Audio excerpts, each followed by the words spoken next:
good morning to everybody around the world. We got a very special show for you. Well, you know what? I try to make every show special, but I tell you what, if you're watching this in the future and you're looking at the thumbnail that I'm about to provide on this right now, okay, you see a picture of, obviously, self-explanatory. You got D. Ritter, and then you got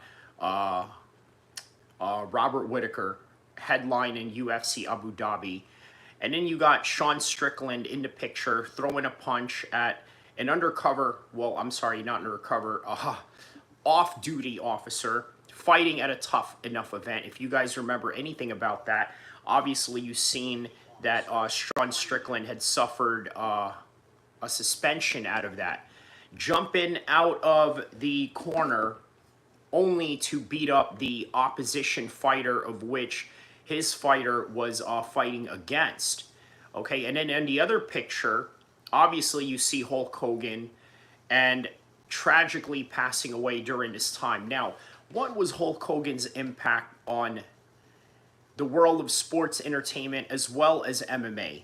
Because whether you like it or not, mixed martial arts, for as real as that sport is, it has always been heavily influenced by the world of professional wrestling.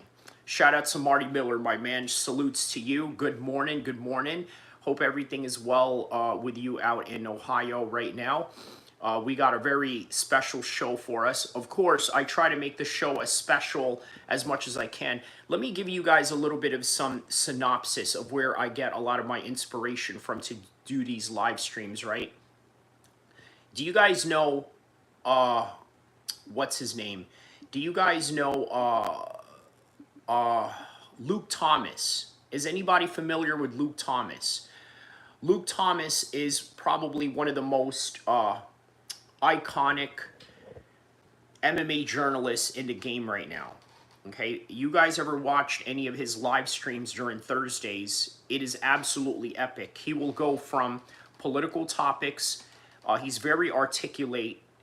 He's very articulate in the way that he expresses his language, right? Similar to yours truly, not trying to brag about that. It's just an obvious observation. So he goes into depth, into details about political topics, as do I, and also mixes it with mixed martial arts and has a vast knowledge of mixed martial arts. So I try to emulate that in that type of way. Draco Hates You says hi. How you doing, Draco Hates You? Is Draco Hates You, is that are in reference to the AK-47, or is that in reference to Draco the Ruler, the LA rapper that has also passed? Speaking of past, obviously we're going to talk about Hulk Hogan. So before we get into the UFC Abu Dhabi stuff, let's get to the fun stuff first, right? Nice new WWE belt behind you. Well, I tell you what, man, this is not a new belt. Obviously, I've had this belt since I've been streaming, and one day I just made a conscious decision to somehow put it in the background. And, well, it's a great conversation starter, isn't it? I always get comments about the WWE belt in the background. And guess what? Now that we are delving into this WWE topic, it's more than appropriate now to have that back there, which I always have. And right in between it, I have my medals from Taekwondo and things of that nature. And then obviously I have my Muay Thai title right here. So kind of a combination of the fake fighting versus the real fighting type of thing, and how much they influence each other, which, by the way, goes into this particular topic that I have with Hulk Hogan. Now, if you've remembered anything about Hulk Hogan in the 1990s, in the 1980s, he was the most iconic figure there was. Hulk Hogan literally made you feel good to be an American, okay? Do I fight MMA? Yes, I have fought MMA. I've also fought in Muay Thai. I've also fought in Taekwondo, and I train in all various art forms, including boxing, wrestling, MMA, you name it. Obviously, that is why I'm so enthusiastic about it, because I have an MMA channel, and I like wrestling as well. So this kind of delves into this particular topic. So Hulk Hogan Chavez says hello. Hello, Chavez. Let me know what part of the world you are from, and shout outs to you. Braden Stanley says WrestleMania 3 match, Hulk Hogan and Andre the Giant, was a classic. Not only was that a classic, it was a cultural shifting in the world of professional wrestling, because obviously they had WrestleMania 1 with Mr. T taking on Roddy Piper and Paul Orndorff, Mr. Wonderful. And then on top of that, then WrestleMania 2, you don't really remember much about it, but WrestleMania 3 had this storyline where Andre the Giant was just beating the snot out of everybody, right? Big giant of a man, and all of a sudden passes away. I'm sorry, all of a sudden, I'm going ahead of myself here. All of a sudden, decides to ask Hulk Hogan for a title shot, which meant that he was going to have to make a heel turn. Okay, so Anes Soil Khan says, Assalamu alaikum from India, my brother. Shout outs to you, my man. We got about 26 people in here right now. Shout outs to the 26 people in the world right now that are tapped in with me. So Andre the Giant had a very rough life due to how tall he was. Yeah, that is very true, Braden. He was a very huge person in terms of having a hard time finding the right travel arrangements. He had a very difficult time,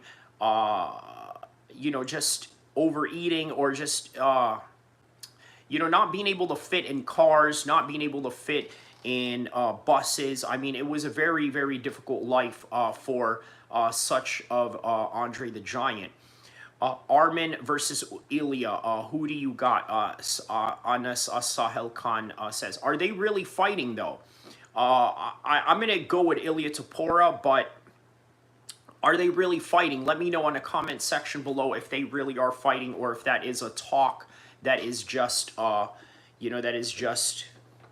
do you call it? Hearsay, right? Because obviously, I think what they want to do right now is they want Ilya to rest up so that they can fight, Islam somewhere down the line. That is, if Islam wins. Why is Sean Strickland suspended? Because when he was cornering one of his fighters at a Tough Enough amateur event in Nevada, an off-duty cop who was fighting an event opposite of his fighter was taunting Sean Strickland after the fight, and then Sean Strickland came in the cage, did something about it, and punched him in the process. So now he is suspended by the Nevada State Athletic Commissions. Jack Burdine says, that's in the talks. I don't think Ilya has a fight scheduled. He just fought. Okay, so that's true. Oh, yeah, he's an idiot for that one. Yes, Sean Strickland is a very impulsive person, and as a result of that, this is why he constantly gets himself into trouble. So, to no one's surprise, Anisol Khan says, Kamzat versus DDP, who wins? Well, before I tell you who wins between Kamzat and DDP, I want you to hit the like button, and I want you to hit the subscribe button, because I will talk about that, and I will give you details. But for now, what I will say is Kamzat, and I'm going to give you details. But if you want me to give you details, just hit the like and subscribe button, and we'll get right to it. So Hulk Hogan's death. Okay, let's talk about Hulk Hogan's death first and foremost, right? Because we're going to jump around some topics here. We're not going to stick to one particular topic or anything like that.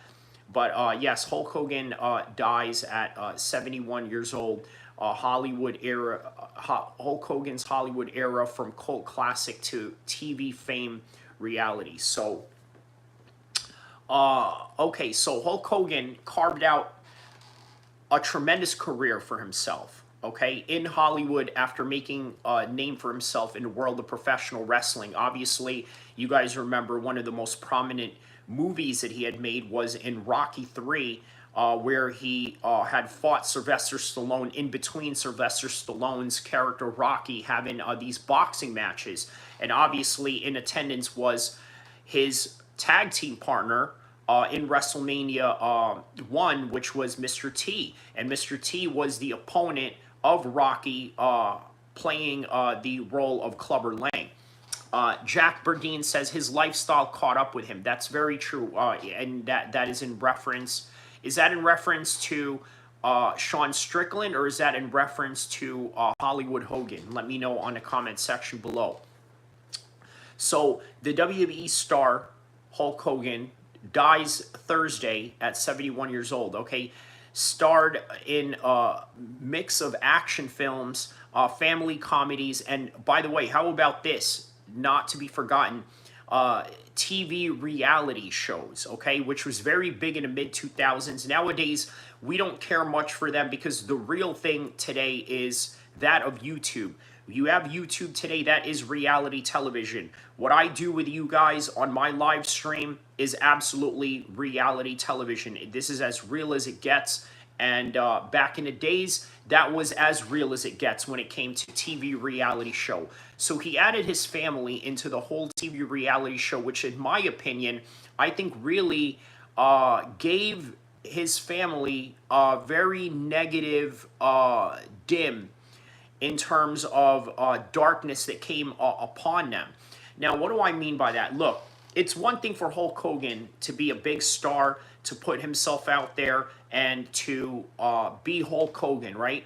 Now it's another thing. You add your family into the mix. Now Brooke Hogan has a record deal, so now she has to be out there. Now Nick Hogan has this obsession with car racing, right? And eventually he ended up killing a United States Marine, right? And then here's another thing that you got to understand about Hulk Hogan, right? He has a very complicated history and a very complex history at that, meaning that he did a lot of good. He made you feel proud to be an American, right? That was the big thing about Hulk Hogan, right? It was like, you know, how does this song go? It goes something like, I'm a real American, fight for the rights of every man. You know, so when you look at that lyrics to his entrance song, it's talking about fighting for the weaker man, fighting for somebody that can't defend themselves, which, by the way, we would like to think that that is the ultimate motto and the ultimate ethos of American foreign policies. And then we later grew up and found out that America was just this country that loves to butt in everybody's business, and we saw the nefarious side of those things. Very similar to when he came from Hollywood Hulk Hogan all the way to the NWO, which made him a bad guy.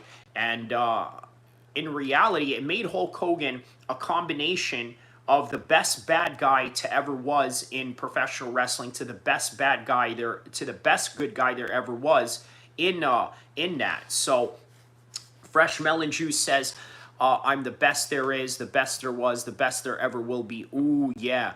The madness continues. The cream always rises to the top. I'm the tower of the power, too sweet to be sour. So, all right. So that's awesome, man. So, all right, that right there gets removed. There will be no negative comments in here, and I'm not going to go back and forth with you about one thing to another. So, Muhammad, if you would like to come back and write something, you know, that is much more positive, something that is of worthy of being a Muslim, then yeah, please come back and write, you know, a lot more positive things. Other than that, you can go piss off. But on any regard, so obviously Hulk Hogan was rushed to the hospital after the medics responded to a call from, out of all places, Clearwater, Florida. Okay. Young T says, who's more of a legend, Ozzy, Clint, or Hogan? That's a good question. You know what? Hulk Hogan is probably bigger than all of them, because even though Ozzy is a star within a niche community of rockers, emo people, goth people, things of that nature, right? Yes, he does kind of step outside of that as well. There's a lot of hip-hop people that like Ozzy Osbourne. He's collaborated with a lot of rappers. But I think Hulk Hogan encompassed more of a wide range audience. So I'm going to say Hulk Hogan. I know Clint Eastwood has a longevity, right? He has that going on. He's got a lot of films under his belt. So, yeah, man, it's a toss-up between Hogan and Clint. But I think on the bottom of that, I'd have to put Ozzy, right? So Fresh Melon Juice says, to be the man, you got to be the man. Styling, profiling, limousine riding, jet flying, wheeling and dealing, son of a gun. Woo! Fresh Melon Juice says Ric Flair. Yes, that is a Ric Flair thing. Young T, shout out to Young T, says, I agree. So now, here's a look back at the iconic roles that Hulk Hogan has played over the years, right? What you gonna do, brother, when Hulkamania runs wild on you, brother? Oh, man, we're really going at it with some, Hulk Hogan references here today, right? So, Rocky III, as I mentioned earlier, right? Hulk Hogan made his acting debut in 1982 alongside Sylvester Stallone. Okay, he portrayed a wrestling champion of the world, Thunder Lips, baby, the ultimate male versus the ultimate meatball. Hogan took part in a major exhibition match between opposite of Stallone. Now, you look at all the exhibition matches that Mike Tyson has, Floyd Mayweather has, Manny Pacquiao, even before the Mario Barrios fight. Look at what Hulk Hogan was doing back then, right? Or at least depicted in that movie. So it was depicted in that movie as an exhibition. Now, Stallone recalled filming the movie in a tribute to Hulk Hogan. And he says this in quotes, right? I had a pleasure of meeting this brilliant personality and showman when he was 26 years old, Stallone wrote on Instagram. He was absolutely wonderful, and his amazing skill made Rocky III incredibly special. My heart breaks. I think he's gone. This is a quote from Sylvester Stallone.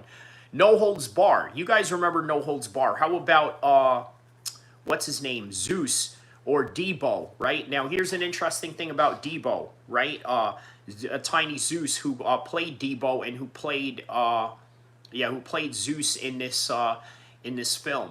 Right, in 1989, Hulk Hogan landed his first lead role in No Holds Bar, starred as Rip Thomas in an action-packed drama directed by Thomas J. Wright. Okay, Thomas J. Wright. No wonder his name is Thomas in the thing, because it's directed by a guy named Thomas J. Wright.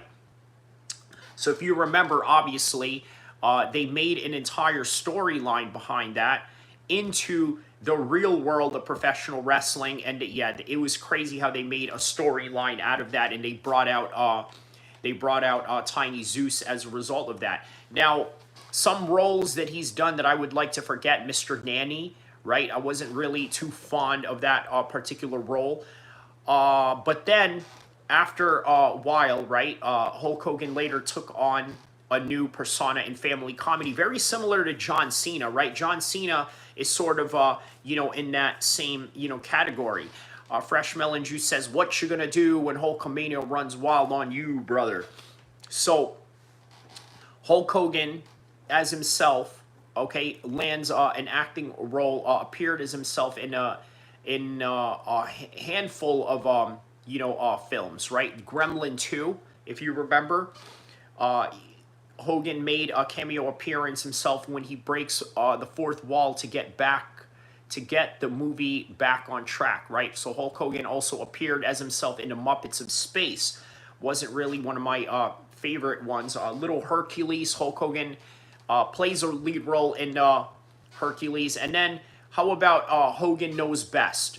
Okay, now this is where I think Hulk Hogan created a new fan base in a new generation, especially in the mid-2000s, where the biggest thing in the mid-2000s at the time was reality TV.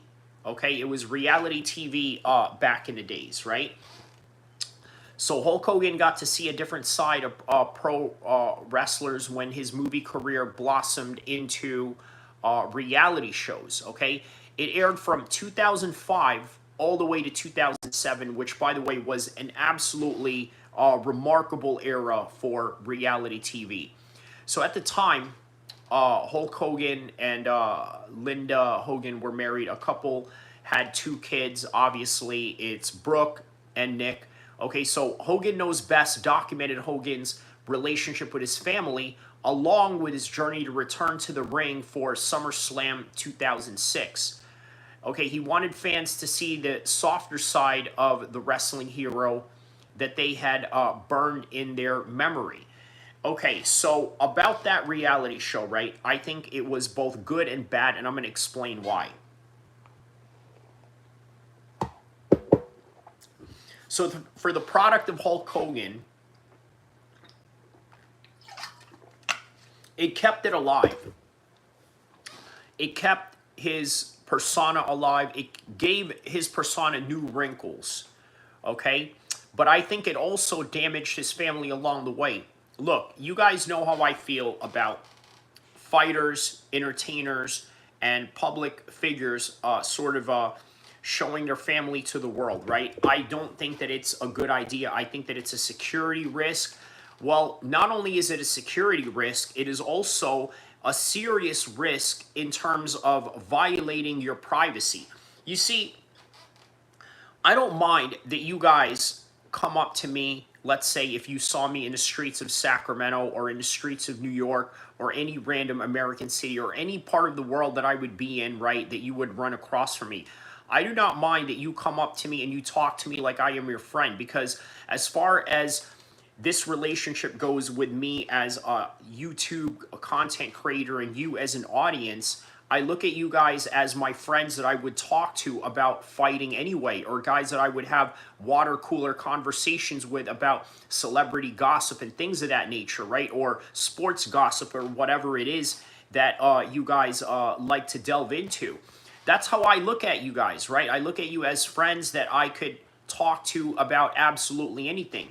But it doesn't go far beyond that. Like, I'm not going to expose anything that deals with my personal life or what it is that I got going on or what I'm doing, this, that, and the other.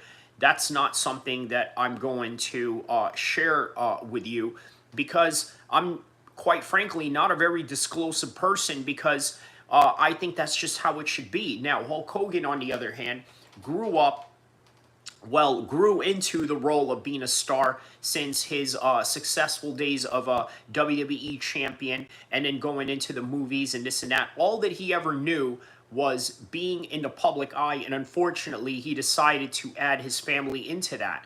And with that, I think it really damaged the core of his family, the trust, and it highlighted a lot of the things that he should have been fixing behind the scenes. So obviously, yeah, Hogan knows best documented his relationship with his family along with his journey to return to the ring. So people are locked into this one-dimensional view of Hulk Hogan as just a wrestler with a bald head that screams and body slams people, right? Well, Hogan said in the early episodes that they don't realize that I go to soccer games, I play Frisbee, I watch Lion King with the kids, and that's basically what he's saying, is that he's a normal person. He wants to show people that he's a normal guy. But here's the thing, right? Is that really what you want to do when you are Hulk Hogan, when you are The Undertaker, when you are these people, right? I don't know if that's really what you want to do, but on any regard, yeah, that's Hulk Hogan's life. And afterwards, obviously, let's get to the juicy part. Obviously, he said some racist statements during that time, which got him canceled.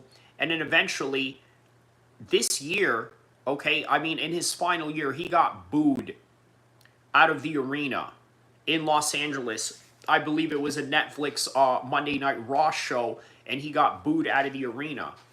So I got a life lesson that I want to speak on in that particular topic, right? I want you to imagine this.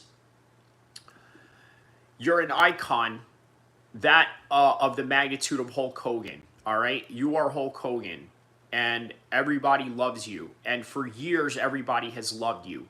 Now, all of a sudden, you're in the last year of your life. You have no realization that this is the last year of your life. And all of a sudden, you're getting booed in an arena because of some transgressions that you did. You know what this reminds me of? Do you honestly want me to tell you what this reminds me of? Because I'll tell you right now, all right? This reminds me of many parents that were parents in the 1990s who no longer talk to their kids. I want you to think about that, okay? Hulk Hogan getting booed out of that arena reminded me of these parents who were parents in the 90s and their kids grew up who are now in their 30s or middle age and no longer talk to them. You want to know why? I'll tell you why in a second. Fresh Melon Juice says, you know what they say, always speak, you know what they say, always speak ill of the dead.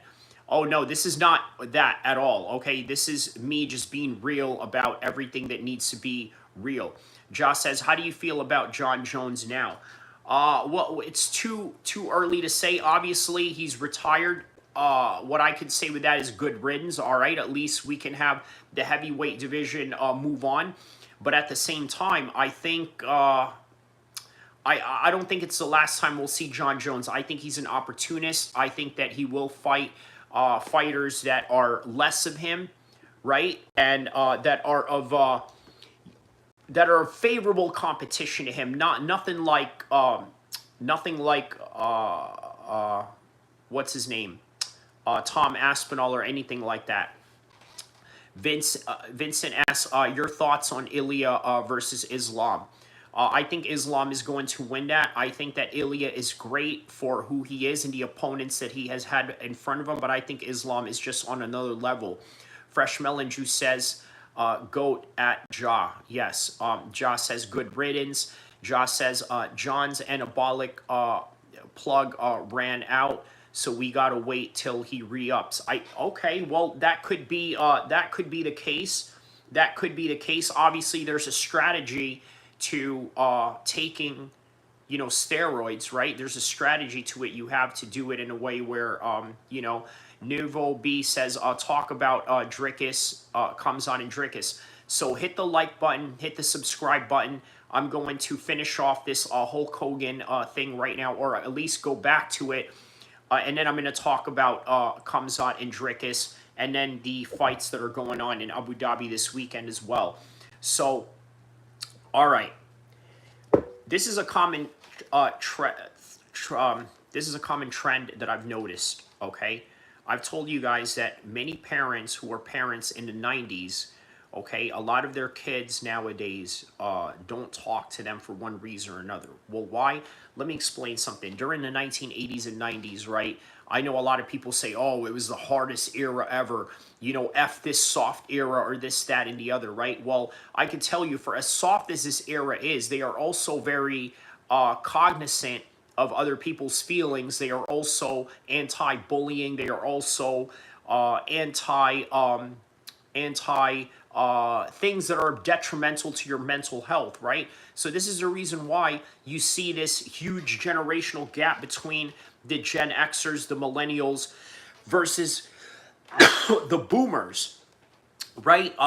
You know, the cost of living is so high right now in comparison to back in the days that many of the boomers have this arrogant idea that, well, you know what, I worked hard to have this or this, that, and the other, well, but you millennials are so lazy or this and that, without even taking into consideration the fact that housing prices have exponentially gotten higher and don't take any consideration to that effect, right? So, yes, that's just one of the many problems and reasons why there's a gap between boomers and people of that age group. What I saw with Hulk Hogan getting booed out of there reminded me of that. And it reminded me that many of you are going to end your lives lonely, and not only lonely, but probably in a state where nobody really cares about you, no matter if you're as big or as famous as Hulk Hogan. And let me explain what I mean by that. Many of you right now, you're saddened by the fact that Hulk Hogan is no longer around. It is not Terry Bollea that you care about, which is the real Hulk Hogan, the person that Hulk Hogan, the person that is playing the Hulk Hogan role on TV. What you miss is the product of Hulk Hogan, the brother this, you know, the ripping of the shirt or this, that, and the other. That is what you miss. That is what you miss. What you miss is that guy, not the actual guy of Terry Bollea. Because for everything that everybody knows about Terry Bollea, All right, it is no good. It is not anything positive. But then there's a lot of positive sides as well. But that's neither here or there. But yeah, so try and understand that. Many of you have limited time on this earth, and it could end very badly. And unfortunately, death ends very badly for a lot of people in terms of dying in loneliness. So, with that in mind, Josh says, I like Drickus, but when he talks about killing people in front of their families, I cringe. Well, you know what? I'm not the biggest Drickus fan, Job, but why would that be a problem, him saying that, right? I mean, considering it is cage fighting by the end of the day. Nouveau B says, I gotta go, but let me leave you with this. Julie Wetney, what ones, what, I don't know what that means, but yeah, let me know what you mean by that, Nouveau. But on any regard, okay. So, because he was a superstar, LOL, he's not a killer. He's a sports star, not a killer. Okay. The average cost of a house in U.S. is like 500K. Yeah, it is, man. It is, and even more so here in California. But you know, I'm not complaining in any kind of way. This is what it is, right? You just got to improvise one way or the other, right? You got to play your cards right. Sometimes it's not always a good idea to, you know, buy a property. Sometimes it is.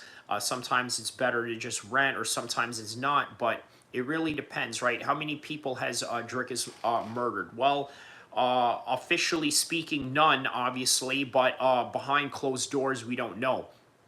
Fresh Melon Juice says, if Drickus makes Kamzat cry, he passes Connor in trash talk department. Huh? How do you figure that? Let me know how you figure that, Fresh Melon Juice. If Drickus makes Kamzat cry, he surpasses Connor in the trash talk department. I doubt that's going to happen. Now, look, I know that Drickus has this reputation for being a headstrong individual, where he is able to trash talk people into a different dimension to the point where they end up crying, this, that, and the other. So this goes back to the Sean Strickland story right now, right? We're going to talk about Sean Strickland. It's a good segue to the next story. He made Sean and Izzy cry pre-fight. He did. So, but for different reasons. So now let's get to the Sean Strickland and the suspension that he had recently gotten right now, okay? So Sean Strickland is now suspended. Let's find out for how long Sean Strickland was suspended. Sean Strickland suspension. So, all right.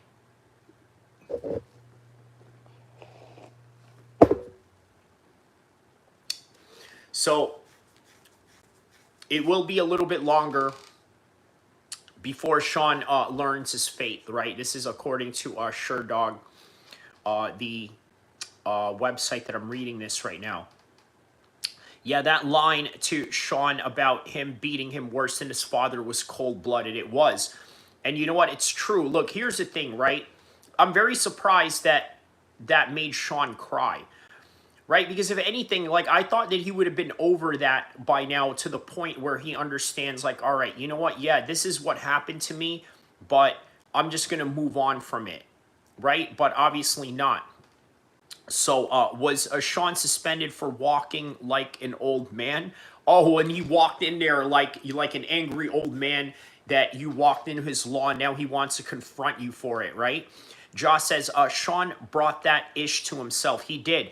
He should have guarded that information if it affects him like that. This is the thing about these fighters, man. You know, especially Western fighters, they try so hard to be over-disclosive, and then they wonder why people use it against them. Dustin Poirier puts his family out there, his wife, his daughter, this, that, and the other, and next thing you know, you wonder why Conor McGregor you know, says the things that he says about her and the family and all this, that, and the other, right? Sean tries to be woke and edgy. He tries to be woke and edgy at the same time. I see what you're saying. So the Nevada Athletic Commission on Wednesday voted to extend Sean's suspension after the former UFC middleweight champion entered the cage to attack a fighter at a Tough Enough event at June 29th. Okay, so Strickland initially received a temporary suspension on July 3rd, and now he won't learn of any official sanctions, including a fine and a longer suspension until August at the earliest. That's not really that long. He wasn't really planning on fighting anyway. Fresh Melon Juice says Sean and Izzy was fair game, and so is Kamzat, who DM'd Hasta's girlfriend. Yeah, I don't know about the truth to that story, about the Kamzat DM situation, right? Drizzy Goat says, I like Strickland more than that zesty bum Israel. Well, to each of your choice, right? I certainly don't like the zesty side of Israel Adesanya, but I certainly don't like the overemphasis of hyper-masculinity from the part of Sean Strickland, so there has to be a little bit of a balance there, right? The Punisher, shout out to the Punisher from the UAE, says, Assalamu alaikum, wa alaikum salam wa rahmatullah wa barakatuh to you, brother. So, yeah, the earliest would be August, right? Which is okay because it's not like he has a fight coming up anyway. If he did have a fight coming up right before he did that, then yeah, it would have affected the suspension at that point, right? That will limit the UFC's ability to book Sean Strickland. By the way, a popular call-out target who hasn't competed since dropping a unanimous decision loss to Dricus in their fight back in UFC 312, which was back in February the 8th. Let's go back to that footage right now. Josh says, you mean you guys don't enjoy frosty French tips lipstick? Yeah, okay. So let's watch this right here.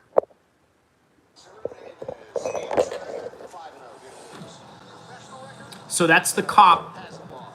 Okay, that's the cop that that Sean Strickland got into.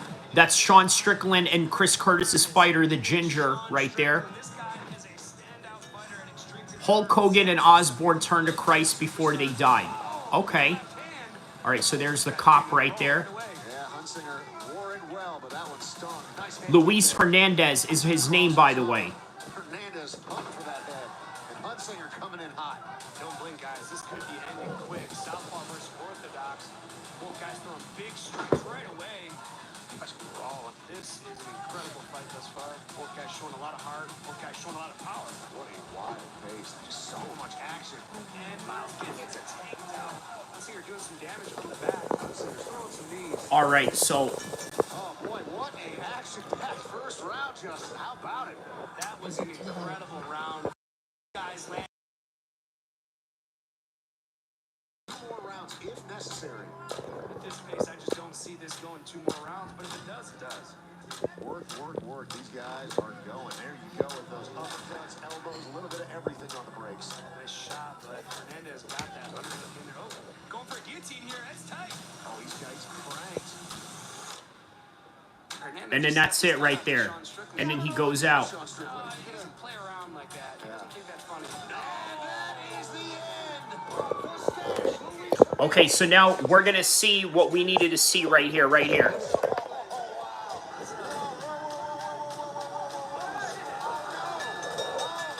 Look at this guy.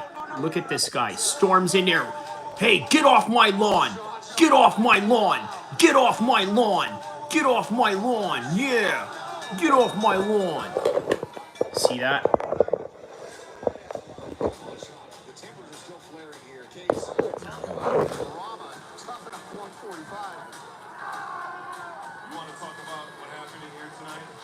Couldn't drop me. That's what I think. And I'm a 170, baby. Guess what, UFC? I want my chance, please. Miami in the house. How we represent. How about that, guys? Listen, that right there, okay? That is the best promo that you ever want if you're a fighter. Listen to me. I'm going to tell you right now. I know a lot of people say, listen, don't get into conflict, don't get into beef, this, that, and the other. Look, man, I don't know who told you that, but beef, conflict with other people spells more views. That's just really what it comes down to. And I'm going to be honest with you, I would not even know who Luis Hernandez is, okay, if it wasn't for this fight if it wasn't for Sean Strickland storming in there. You want that. You want high-profile people to basically be angry with you so that you can get attention. That's what you need to do in the world of MMA. Look, people think that, you know, in MMA, it's just about, you know, winning fights, this, that, and the other. Bro, listen, I know guys in the gyms right now and in the regional scenes that have 10-fight winning streaks, and you have no idea who they are. You got no idea who they are. You want to know why? Because they just, I don't know, man. They just don't find a way to get people behind them. It's not the NFL, it's not the NBA where, all right, you can go through this funnel system where you can go through high school sports, college sports, and then get drafted, right? It's not how MMA works, right? How it works is an economic attention, okay, when it comes to how much views you can garner, how much attention you can have, and how much people are willing to basically invest in you. So let me read these comments right here. So Josh says, to be fair, and I quote, I don't mind Strickland standing on business after this guy got mouthy with him. So here's the thing, right? I don't think that it's the worst thing in the world for him to do that. Look, the guy won the fight. He's allowed to celebrate in any kind of way that he wished. Now, look, I'll tell you this, right? I had a training partner of mine, Melvin, the Darkness Washington, right? I remember he came and cornered me to a fight out in Nevada, right? So he got into it with my opponent. By the way, on the same day, I got into it with the opponent of Anthony Hernandez. Okay, I believe his name was Blake Smee, the guy that he had fought for like 5 rounds that night in, you know, in Nevada. So, you know, people in corners get into it all the time, right? And I think Sean's job was to be the cornerman. He was there to be the coach. He was there to support his fighter. He's not there to fight. And, I mean, look, you can stand on business. You can do what you want. But by the end of the day, unfortunately, you know, the state athletic commissions are going to place sanctions on you, suspensions, and this is literally what happened. Josh says, I respect that Sean makes people find out after they effed around. You F around and find out, right? That's what you got to do sometimes, right? Fresh Melon Juice says, is that Moicano or Sean? Who are you referring to? Marty Miller says, terrible guillotine defense. Didn't put up his hands or his hips or anything. Well, Marty Miller, here's the thing, right? Terrible guillotine defense, right? Who do you blame that on? The coaches, maybe? Who was coaching that guy? Chris Curtis, Sean Strickland, Randy Couture, I don't know. Get off my lawn. Marty Miller says, yeah, that's what he looked like. He looked like one of these angry white dudes, you know, angry old white dudes that, you know, you somehow walked into their lawn and you're like, oh, get off my lawn, son, this, that, and the other. Like, you know, like he definitely had that walk about him, right? Which is kind of weird because Sean Strickland doesn't walk like that. Josh says, I know a guy who has 500 street fights. Yeah, we know many guys like that, right? Oh, I've had 500 street fights. You know, F around and find out. When I see red, oh, everybody's gone or this, that, and the other. All right, so he could be in UFC right now. Ask him. Yeah, like many other guys, right? Marty Miller says, I bet he sees red when he's mad, Ja. Yeah. Fresh Melon Juice says, I blame Ariel Helwani. Now, explain to me why you would blame Ariel Helwani for that one. What exactly did Ariel Helwani do in that, other than, of course, interview the people right afterwards, right? 500 street fights, 500 street fights, 6 million dead? Yeah, sure. 6 million dead. Is that in reference... Are you referring that to the Austrian painter of World War II by any chance? Are you are you giving reference to that in any kind of way? Let me know in the comment section below, Fresh. All right, so speaking of the guy who was attacked, okay, let's listen to what he has to say. Luis Hernandez, okay? By the way, this guy is Miami PD, but he also fights MMA as well, right? Which I'm surprised he didn't press charges on Sean Strickland in that regard. All right, let's hear what he has to say. Luis Hernandez here. Fresh Melon Juice says, Ariel's an instigator. Where I'm from, we slap instigators. Nick Diaz quote. Yeah. You know what? That's a weird comment for Nick Diaz to say that, right? Where I'm from, we slap instigators. Man, if you guys know anything about the street politics of Stockton, it is nothing but a bunch of kids and teenagers who are instigators to the max, right? It was like that when I was staying there, and it's no different now than as the future arises. So, all right, here's Luis Hernandez with his comments about Sean Strickland. I hope the commission does not take this out on them at all. Because, hey, this is at the end of the day, we're all professionals and this is entertainment. Everybody got to see, the outcome. I will tell you this. I do hope that nothing happens to Sean. You know what? This is crazy that he's saying this, right? Marty Miller says, Ariel is a good journalist, but he's kind of a snake.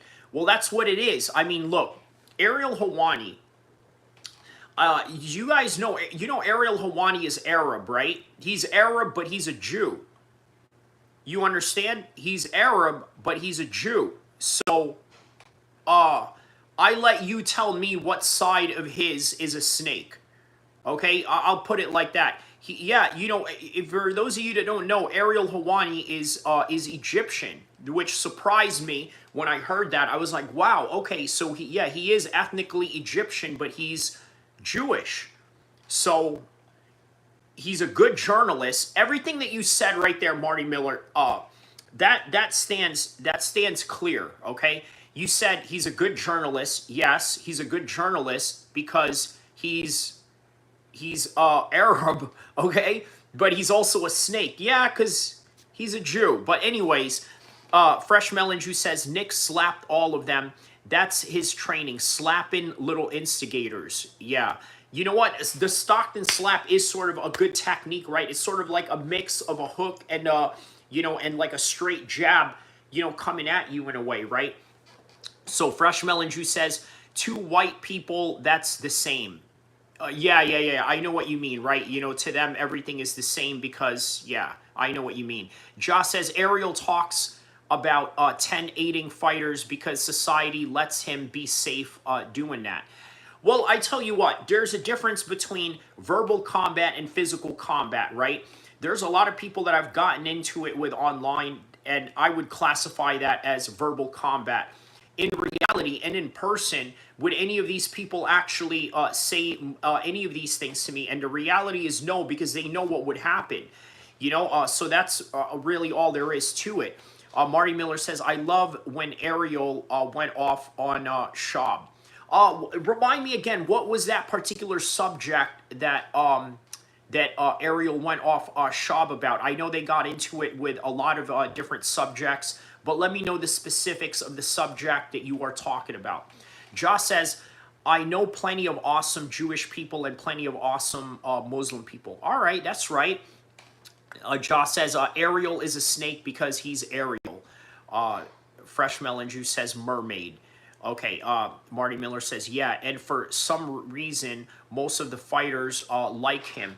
I'm not sure if most of the fighters like him. I think that Ariel Helwani has been a long-time journalist in the world of MMA, and as a result of that, he has a certain reputation, he has a certain clout behind him, and this is the reason why Turki El-Sheikh has invited him in the past. Obviously, him and Turki El-Sheikh are sort of beefing right now, and I gotta warn Ariel Helwani, listen, you guys know this for a fact. The Saudis are not the people you want to mess with when you're a journalist, okay? That is why, if for people that, ever said online that have called me a shill for Saudi Arabia or this, that, and the other, it's not about shilling for Saudi Arabia. First of all, they're doing great for the world of boxing. They're doing great for the world of MMA. So if you're an MMA content creator, if you're a fighter, or if you're somebody that's in this industry in some kind of way, those guys are helping you get paid, whether it's through views or whether it's through the content that they make with their fights that you can react to and that you can make money off of. That's just really all there is to it, right? I understand what type of power they yield. Look, here's another thing you got to understand about the Saudis too, right? You guys remember Khashoggi, right? And I hate bringing this up, but unfortunately, this is a reality of the world. Khashoggi was not only a Saudi citizen, he was also an American citizen. And let me tell you what happened to him, okay? He went to an embassy, a Saudi embassy in Turkey. He never came out alive. You want to know why? Because when he was working in Washington, in the Washington Post, by the way, mind you, this is an American citizen, okay, who got bone sawed by the Saudis, and then America did absolutely nothing. In most cases, if you get kidnapped anywhere in the world, the U.S. Department, the Pentagon, the U.S. government is going to go out of their way and try and help you. But not if the Saudis want something to do with you. Like, so put it like this, right? I'm going to just say this. There are some countries in the world that if they want you dead inside the United States, they can make it happen and nothing will happen to them. Just like the United States, right? If they want you dead, okay, they can send any CIA agents, any special operation groups around the world to deploy on your ass and basically murder you without any impunity done against them in any kind of way. And that's just the reality of the world, right? So people need to understand that. So yeah, please, if you're a combat sports journalist and you are working in the world of boxing, because you know who runs boxing right now, please be very careful about what you say, because these are not the people that you'd want to mess with in any kind of way. And for me personally, why would I want to mess with people that do great stuff for the world of combat sports? Here's something you need to understand about combat sports too, right? They're not the only quote-unquote vicious people that are involved in it. Daniel Kinahan from the Irish mob family, okay, was running boxing before the Saudis had came in there, before the FBI and Interpol went after Daniel Kinahan and his gang, right? They were running boxing before that. How about Bob Arum? For those of you that don't know what Bob Arum used to do, obviously, like most Jews, he was a lawyer, and not only was he a lawyer, he was a prosecutor. Who was Bob Arum prosecuting at the time? Guess what? He was prosecuting the Italian mob who was running boxing at the time, and like the snake that he is, he goes and locks up these Italian mobster guys, and then all of a sudden, after he locks them up, he goes into the world of professional boxing and becomes the best and top promoter in the world. And next thing you know, Bob Arum is now managing and promoting guys like Muhammad Ali, Floyd Mayweather, De La Hoya.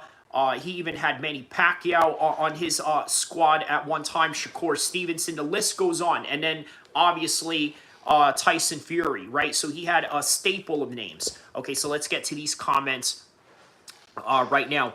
Realton's World says, hi, shout outs to Realton's World. First time I see you in the chat.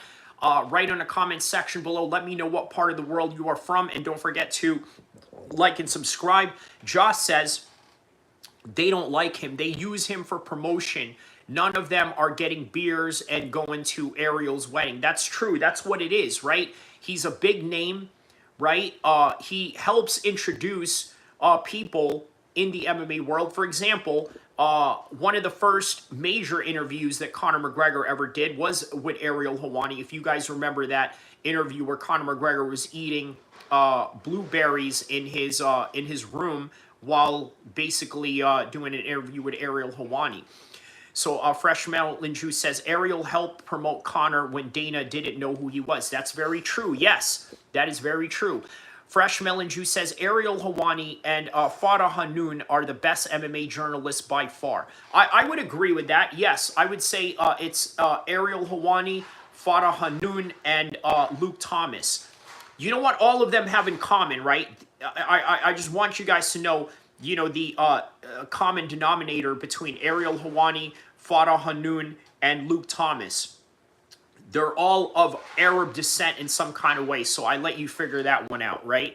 Barney Miller says, Schaub said no one that has worked with Ariel has ever had anything good to say. That ESPN didn't want to work with him anymore and brought up him leaking the Brock Lesnar info again. So, okay, I want to bring that up. I'm going to pin your comment right here, Miller, right here, okay, about the Brock Lesnar announcement, right? So, I want you guys to put this in perspective, right? If you got a friend or a buddy that tells you a secret and he tells you, hey, listen, do not in any kind of way say this because I need this to be a secret, this, that, and the other, right? Are you going to honor that or not, right? Ariel Helwani didn't honor that. Look, they wanted to surprise the world that Brock Lesnar was going to come into UFC 200 because in that very same summer, he was also going to compete in SummerSlam. So they wanted to surprise the world. They wanted to give this big woo-ha of a surprise and, hey, you know, Brock Lesnar is fighting. Oh my God, you didn't know that this was happening. Meanwhile, here's Ariel Helwani being a snake, wanting to be the top journalist in MMA, which is not a bad thing, right? The thing is that you got to do it within the parameters of your relationship with the company and the information that they give towards you. I'll tell you this, right? You guys know, I know people in Khabib's camp, right? When the Conor McGregor and Khabib fight back in 2018 was going to happen, I knew about maybe months ahead of everybody that this fight was happening. Everybody in Khabib's camp was given a gag order to say, listen, don't say anything to anybody about this fight because the UFC wants to promote it. They want to do a world tour and, well, not a world tour, but a press release, this, that, and the other. So everybody's camp, Khabib's camp, Conor McGregor's camp, they all kept their mouths shut because that's just what you do.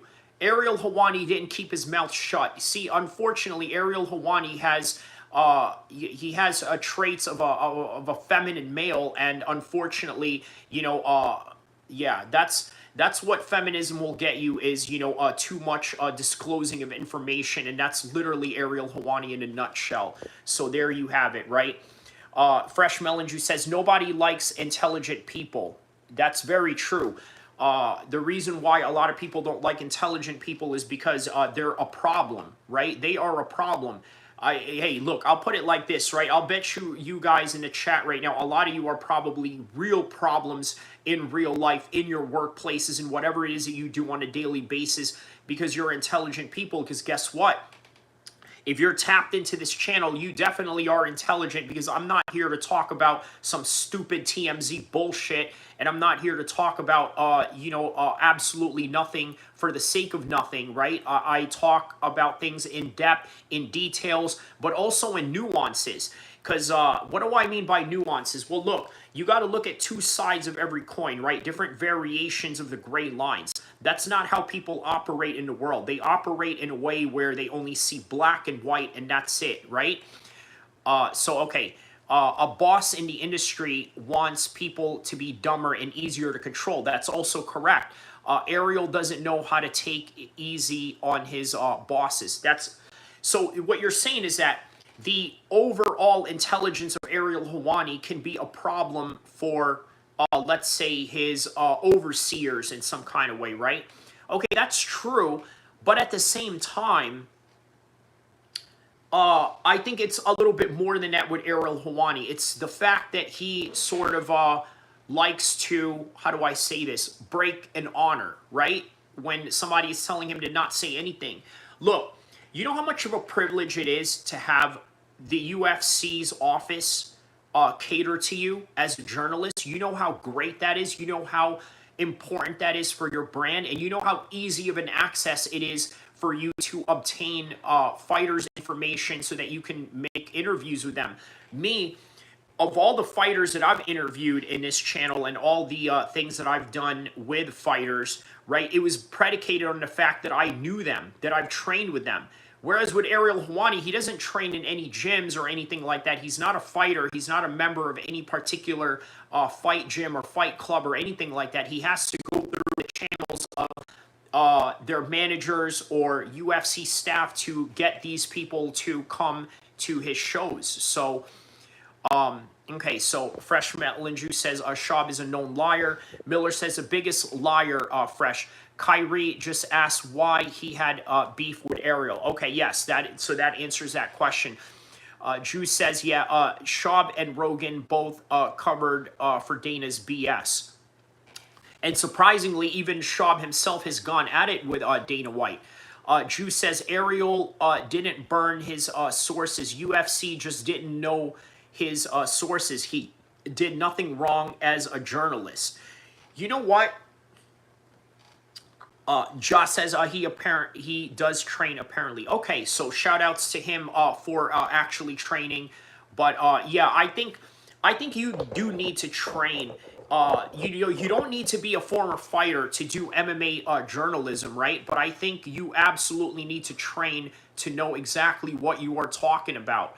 Especially if you want to explain positions. Now, look, here's something that Ariel Helwani doesn't normally do, or something that I normally don't see him do, is talk about positions during fights. Like, for example, does he talk about the difference between a half guard, a full guard, a side control? What can you do when, let's say, you are trying to escape from a Kimura lock? Or how do you move your hips from a certain position if you are in a peculiar place in grappling exchanges or scrambles? I don't really normally see him talk about that. He talks more about the storylines and what is going on in in fighting, rather than the actual fighting itself. So, all right, let's get to Luis Hernandez on this one right here. Or Chris. I like those guys. I really do, and I hope nothing happens to them. On my end, if they ask me, I don't want anything to happen to those guys. Okay, I want to explain something very significant here, okay? This guy that Sean Strickland punched after the fact, okay, he's a police officer. And I want you to put this in context, okay? This man is a police officer, and he's saying he does not want Sean Strickland or Chris Curtis to be punished in any kind of way. Most cops, if you punch them in the streets, man, I'm telling you, you might end up like George Floyd, okay? That is the reality of the situation. Listen, you just don't go out there and punch a cop, okay? But in this case, he was a police officer competing in MMA. He's in a circle of MMA fighters, so he's on code. Look, here's the thing. I don't like when MMA fighters call cops after they're being assaulted. I don't like it because, listen, cops are for people that don't know how to protect themselves. That's really all there is to it. If you're an MMA fighter, if you train, or if you're a trained killer, this, that, and the other, man, you should not be calling cops for help at all. They are not, somebody that you need to be calling for help. You need to go help yourself, because you know what? What is the point of being a so-called conservative if you don't believe in small government? Well, small government means that you don't need government intervention in your problems, right? So shout out to this guy for standing on business. Listen to what he has to say one more time. Let me read these comments again. What did he say here? Ariel didn't burn his sources. UFC just didn't know his sources. He did nothing wrong as a journalist. Okay, and that is in reference to the Brock Lesnar fight. He apparently does train, but he ain't a fighter. Ariel's content isn't fight-based. It's drama-based. Fresh Melon Juice says, Nina drama. Fresh Melon Juice asks, based. Miller says, Chael is the biggest drama-based journalist. I don't know about that. I think Chael just knows how to sensationalize things, right? But I don't know if he's drama orientated. I mean, he's certainly professional wrestling influence, I think is the best way to put it. Melon says, Ariel creates stories that sells fights. UFC should pay him. Most fights he recommends to happen most often happen. Well, that's probably because he talks to the matchmakers behind the scenes. All right, so listen to this guy, Luis Hernandez, okay? What he says about this. I like what he said about this right here, and I think many of you fighters out there who are a bunch of snitches need to follow suit out of all people from a cop. So here it goes. I hope the commission does not take this out on them at all. Because, hey, this is, at the end of the day, we're all professionals and this is entertainment. There it is. He says, we're all professionals and this is entertainment by the end of the day. So what Sean Strickland did was actually make the Tough Enough fight promotion, give them some free promotion. If anything, the only people that should have been punishing Sean is the UFC, because why is it that you're giving this other company, this other fight company promotion when you fight for us? If anything, that's what they should do. Everybody got to see, you know, the outcome. I will tell you this. I do hope that nothing happens to Sean or Chris. I like those guys. I really do, and I hope nothing happens to them. On my end, if they ask me, I don't want anything to happen to those guys. Now, if the opportunity comes to fight Sean Strickland or Chris for money, sanctioned in the UFC, I will take that fight. There it is. There it is. That's a real man right there, okay? That is a good response. So, he said that I don't want anything to happen to them. No criminal charges, nothing like that. But if I get an opportunity to fight them on a sanctioned paper in the UFC, let's do it. So that's what I'm talking about. My man right here is calling his shots, picking out his future opponents. By the way, high-profile opponents at that, and setting his mark down the future. All right, let's hear some of these stories right here. Chael's freestyle random up about story. Oh, come on, Chael loves drama. Miller says, what do you guys think about Garbrandt O'Malley fight? Is that really happening? Is that fight signed in any kind of way? Let me know in the comment section below if that fight has been signed. Josh says, I mean, bro, Strickland hooked this guy up to look good. He did, right? And that's why he's not mad. That's why he's not out trying to press charges, and this guy is a cop. Okay, he's a cop, and he's not trying to press charges because even though he's a cop, he's a fighter by the end of the day. And look, here's the thing you guys got to understand, right? Fighters live amongst an honor culture system, right? In other words, man, if you insult me in any kind of way, I'm punching you dead in your face without any hesitation whatsoever. That's how it goes, right? It's vicious. It's ugly for the rest of the world that's not about that life, but it is what it is, right? You know, we are a punch in your face if you say something wrong type of crowd. That's just really what it is. You know, if you don't like that, go watch soccer, go watch basketball with all these other, weakling freaks. But anyways. All right, everybody, at this point, you have seen this man's face everywhere. He picked up another stoppage win on Sunday. Oh, wait, so here's another comment here. They're talking about it. Nothing side Cody is trying to get it. Oh, okay, so you know what? I do like that fight. I think that is a fight where Cody is going to come out as the best version of himself. You may see a Dominic Cruz, Cody Garbrandt type of situation in that fight against Sean O'Malley.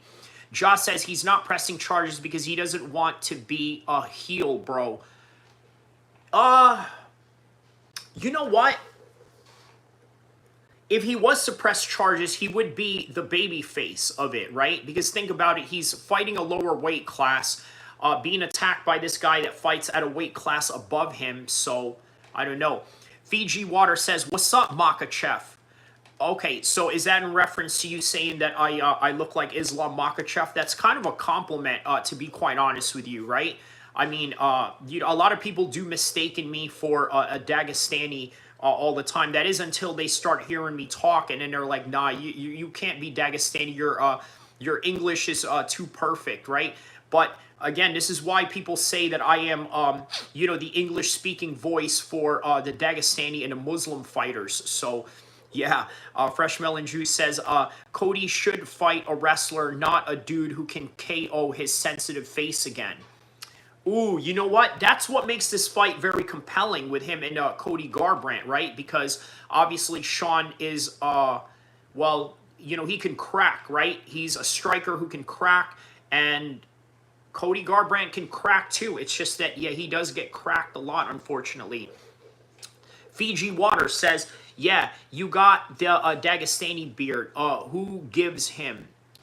Who gives him? I don't know what you mean by that question. Please elaborate more on that. Fresh Melon Juice says, a lot of people mistake me for the Great White Hope. Which one is that? Which one is that specifically, Fresh? Let me know who that specific Great White Hope is that you are referring to.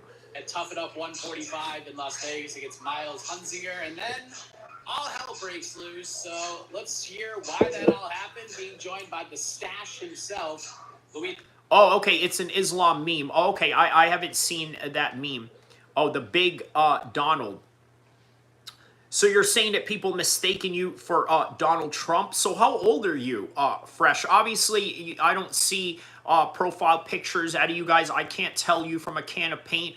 But are you saying that you look like an 80-year-old man? Is that what you're saying? Like, Fiji Water says when he was talking about who give him black belt. Oh, okay, yes. See, that's the thing, right? You know, black belts in BJJ are overrated, I guess is what he's trying to say. Okay, and who gave Dustin Poirier a black belt is what he means. Okay. So Josh says, Sean versus Cody would be a good White House fight. Yes, that's right. So here's the thing about the UFC fighting in the White House, right? It's a little bit too premature right now to make those matchups happen, right? Because they're literally a year away. Within a span of 365 days, the landscape of the UFC changes a lot, right? New champions, new contenders, new pay-per-view matchups that are coming up every month and every week, right? That sort of change the landscape of the UFC and its rankings. It never stays still.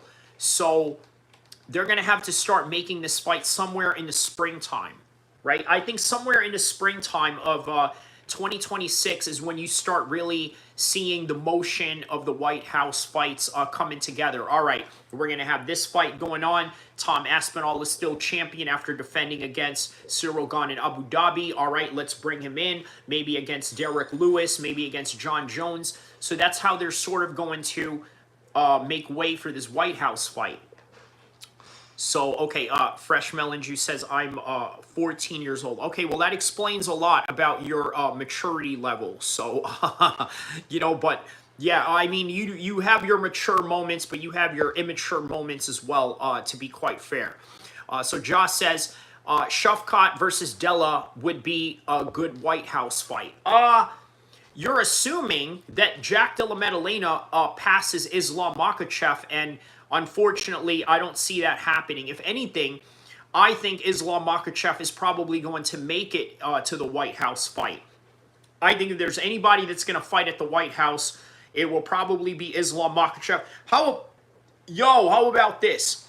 Ilia Topuria versus Islam Makhachev at the White House. The only problem with that is none of them are American, right? And I'm sure they want to create some kind of theme for America where it's featuring American fighters, but I guess it's okay to put foreign fighters in there as well because it is the UFC, it is an international sport, and yeah. So I don't know what kind of theme, but I will say Tom Aspinall versus John Jones is a great theme, right? You have great legendary American champion in John Jones, and you have a British champion in Tom Aspinall, dominant British champion in Tom Aspinall. There's a USA versus UK type of thing going on.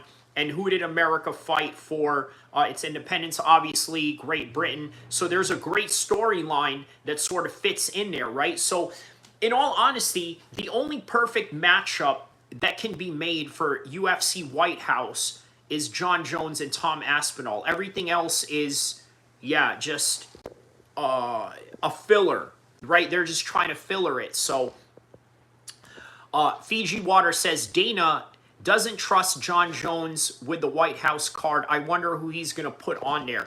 You know what? He says that. He says that because of the past reputation that John Jones has committed. Now, obviously, John Jones has, he has, how do I say this, canceled an entire event because he tested positive for pictograms of a certain substance in his body, right?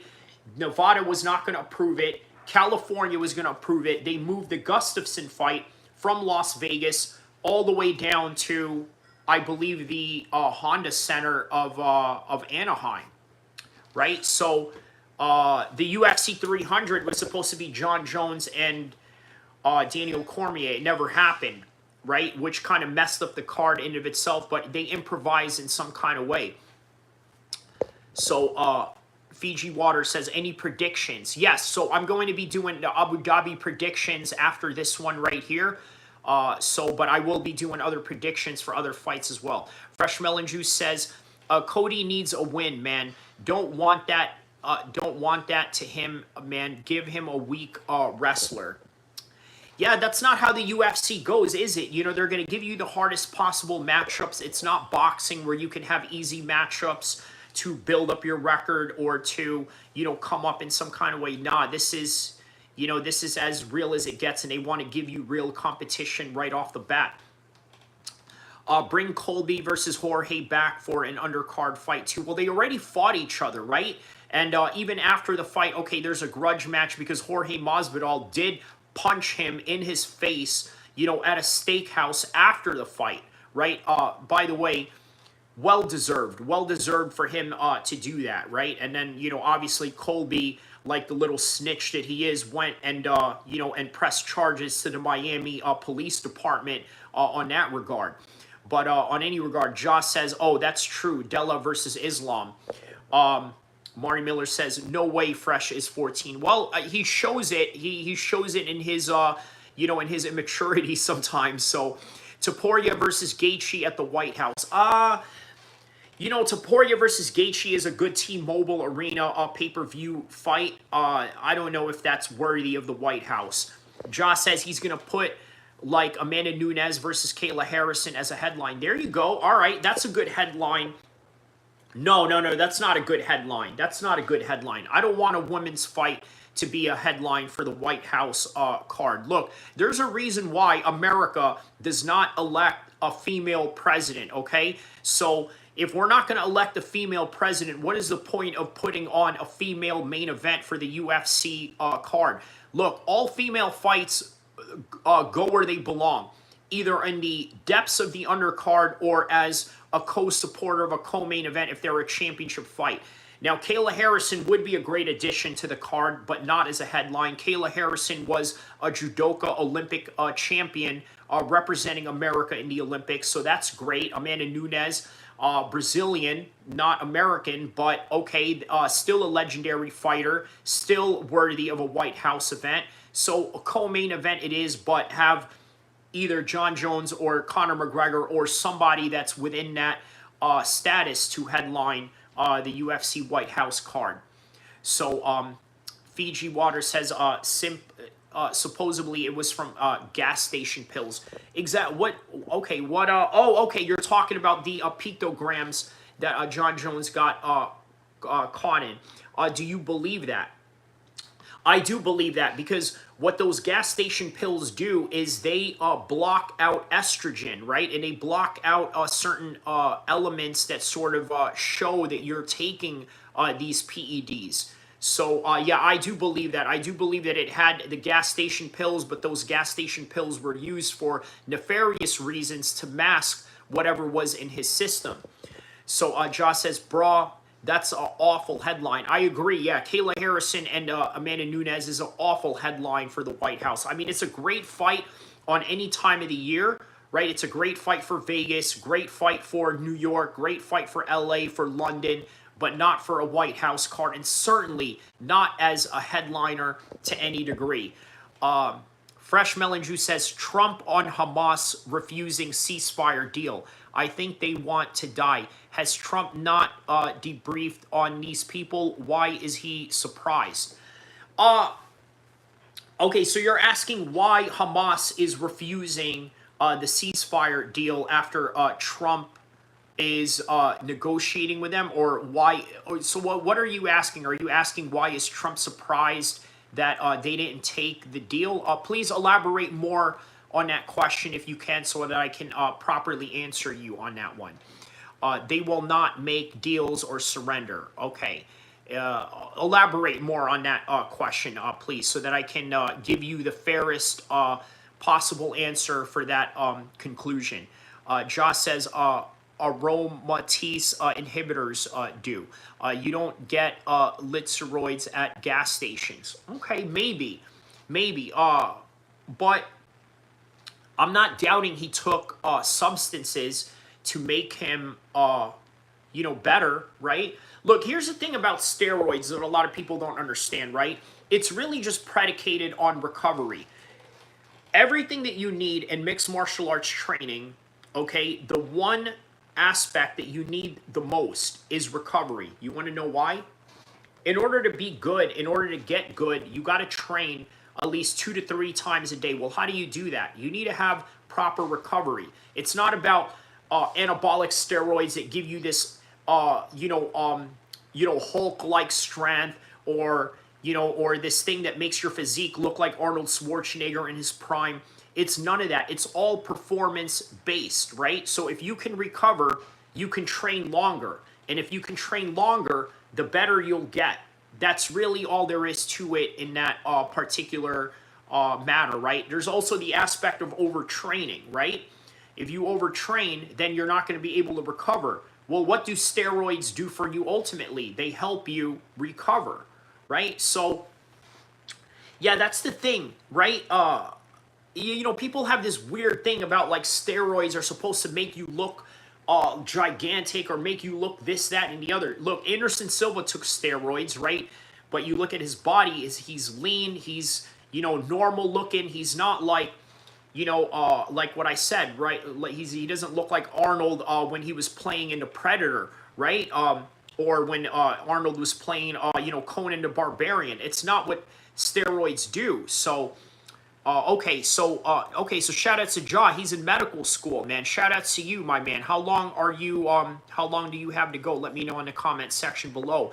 When you are using steroids, you get supraphysiologic amounts of testosterone that is readily converted to estrogen. Okay, it's normal. It's normal, Anderson, quoting Anderson Silva. All right, so let's get to Luis Hernandez on this one. Keep the comments going, guys. Thank you for the engagement, by the way. And by the way, shout-outs to, let's see how many people have been in here so far. Let's see here.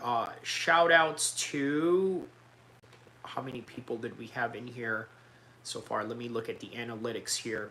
2 more years. All right, my man. Shout-outs to Jaw. He has 2 more years in medical school. And by the way, shout outs to the 300 people around the world that have tapped in to this live stream right now. So shout outs to all the 300 people around the world that we have from the UAE, that we have from the UK, from Ireland. I even have some supporters down in South Africa as well. Shout outs to you guys. And yeah, please don't forget to hit the like button, hit the subscribe button, and also be kind and also throw some super chats along the way as well, if you will, please. Luis Hernandez, who is still in Las Vegas. How are you, sir? Good, you, sir. Healthy and happy and ready to fight again soon, hopefully. So keep in mind, guys, this interview was taking place 3 weeks ago, to kind of put in perspective, okay? They thought peanut butter whiskey was crazy. To them, we say, screw it. Nuts. All right, very haram commercial here with liquor. Whiskey, But unexpectedly delicious. New Talenti Bakery Collection chocolate chip cookie batter. 5 layers. Oh of my bakery God, indulgence more in every commercials. spoonful, with creamy gelato, crunchy cookies, and real cookie batter. No 2 bites are the same. Talenti, raise the jar.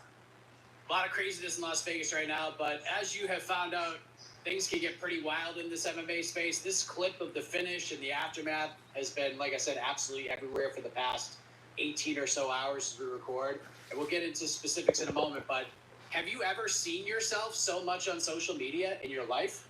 Yes, I actually had a viral head kick knockout. It went viral. It was a 3-second head kick. They were saying it was a... Wow, so he has a 3-second head kick, man. Yeah, the UFC needs to sign this boy straight away, right? They definitely do. And, a good representative of Miami PD on top of that. I know Trevin Giles of Houston Police Department also fights in the UFC. But, I'm starting to think that, his busy schedule that he has going on is now taking a toll on his MMA career as well.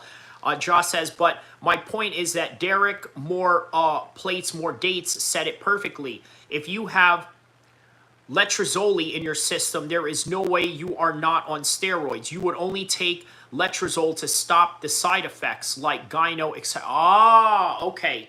All right, man. See, this is why I like having an intelligent group of audience members, right? This is awesome, man. Man, thank you guys so much, man. I'm very privileged to have a very intelligent fan base. I mean, look, that's what you get, right? If you are an intelligent YouTuber, an intelligent content creator, naturally your followers are going to be intelligent as well. You look at MMA Guru, the majority of his audience are a bunch of, white trash, English drinking, football hooligans, right? I mean, nothing wrong with that. I got, football hooligans from the UK and Ireland that support this channel too, but, let's just be honest, they're not exactly the most intelligent bunch, but you guys are, so thank you for all the intelligence that you guys are sharing on this chat. Don't forget to hit the like button, the subscribe button. Let's continue with this. The fastest knockout ever. And I got so much viral, like online. And it was awesome. They talk, everybody wants to hate because it's over record. And I think this is actually going more viral than the head kick itself. And of course it is. He's saying that the 3-second knockout he had is going less viral than Sean Strickland coming in there. Look, man, Sean Strickland attracts a lot of white trash, audience. Let's just be honest about it, right? Sean is the quintessential white trash. He just happens to be very athletic, very good fighter of a white trash, but the majority of his fans vicariously live through him in their white trash ways. But yeah, we give letrozole for stuff like breast cancer, so like he's getting that at a gas station, LOL. Okay, very interesting there.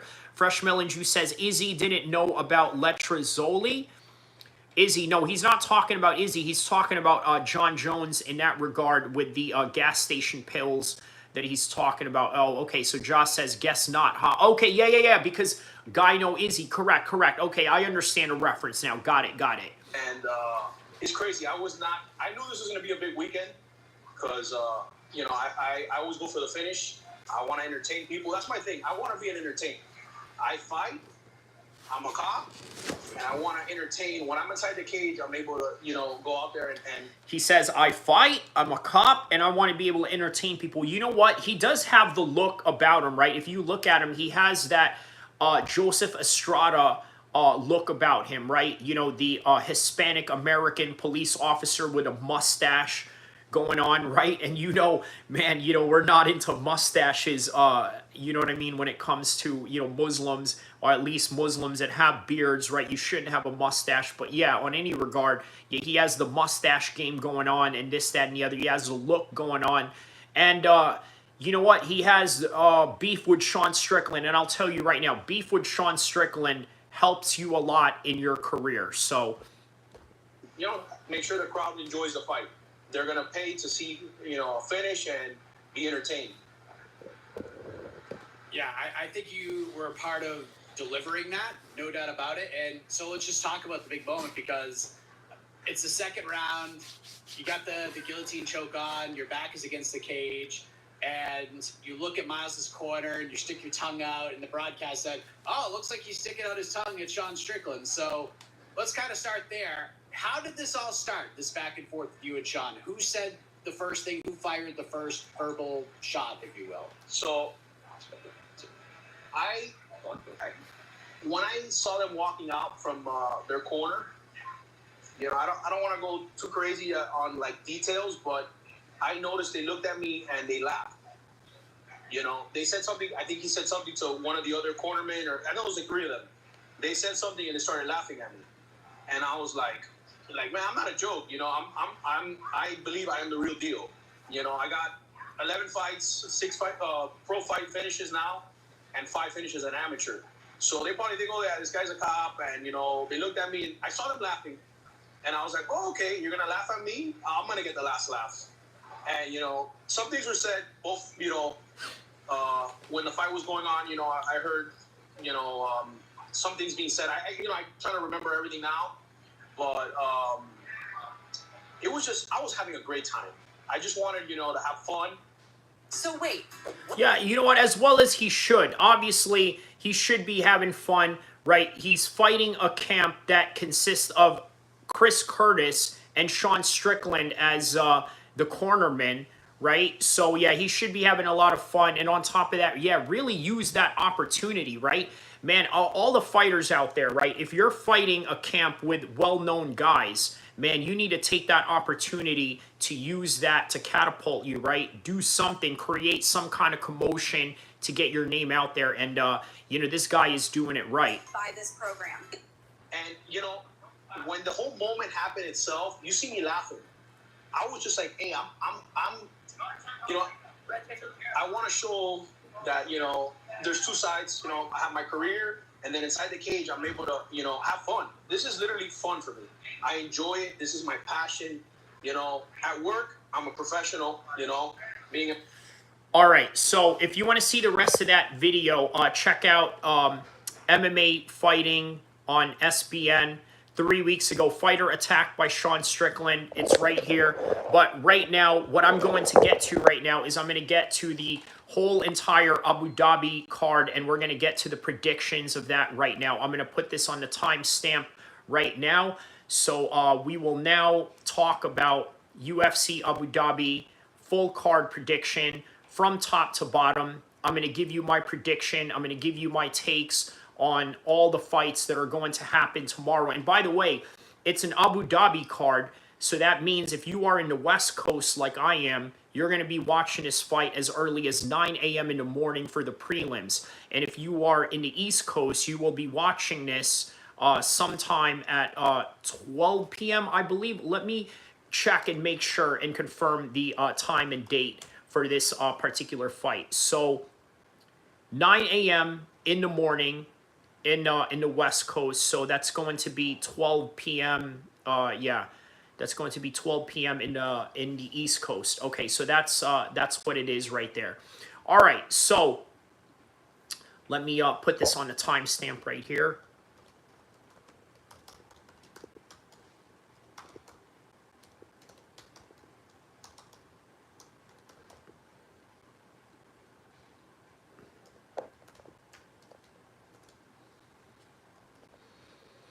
All right, at the 1 hour and 30-minute mark of this live stream. All right, so here we go. What do we have here? Yeah, the Abu Dhabi card is stacked. It is. Drew says, why don't they have weigh-in shows on all big cards? Kyrie, can you talk to Dana and DC about this? Well, I don't know if I could get to Dana. I could probably get to DC, Daniel Cormier, but I don't know about Dana. I mean, Dana is a hard man to get to. Josh says it's a main event type card, not a fight night. It is. But you know what? The reason why is because look, if you notice, all the cards that are taking place in Abu Dhabi, in Saudi Arabia, they are all stacked. And there's a good reason why that is. The reason why all those fights are stacked is because that is literally what the Emiratis and the Saudis paid for. They said, we don't want any mediocre, Apex fight night cards. We want the big names to show up, and that's that, right? If you wanted, way better than 318. Yeah, 318 is more of a boxing card, top-heavy boxing card with Khamzat and Dricus at the top, and the only prominent names involved in it. Braden Stanley says, if you wanted to fight a UFC fighter, if yes, who would you fight? Sean Strickland. That would be, I think Sean Strickland would be a good fight, but yeah. All right, so Josh says CM Punk. Yeah, a little bit of an easier route, but sure. Okay, so here we go. Here we go. Full card prediction for this one. All right, so the first fight of the evening that we got for tomorrow, right? We got a heavyweight fight in, Here we go. Heavyweight fight. We're going to start off with Martin Buday versus Marcus Buchecha.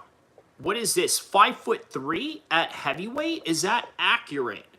I don't know if that's accurate. 5'3" at heavyweight. That must be an error of some sort. All right, but in either event, we're going to analyze this fight right here and see where these guys are at.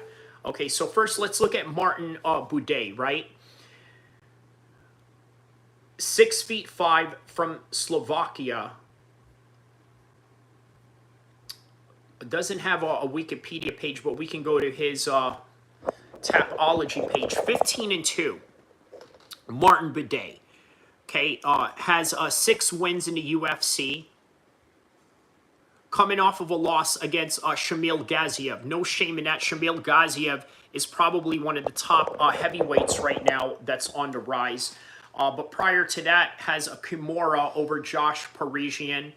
Has a decision over Jake Collier. Jake Collier is very difficult to finish. Lucas Brzeski has a split decision over him. Decision, technical unanimous decision on that one. Euron had a win back in April, right? He was supposed to fight Kennedy. That got canceled. Okay, so he's got a lot of decision wins for a heavyweight. Now, early in his career, obviously, he was finishing guys off. Maybe early in his career, the fights were a little bit easier, right? But then as he got to the world levels of the UFC, it got a little bit harder, right? Got a split decision win over Andrei Arlovsky. Not Pantoja. He would destroy anybody in the world, including Aspinall.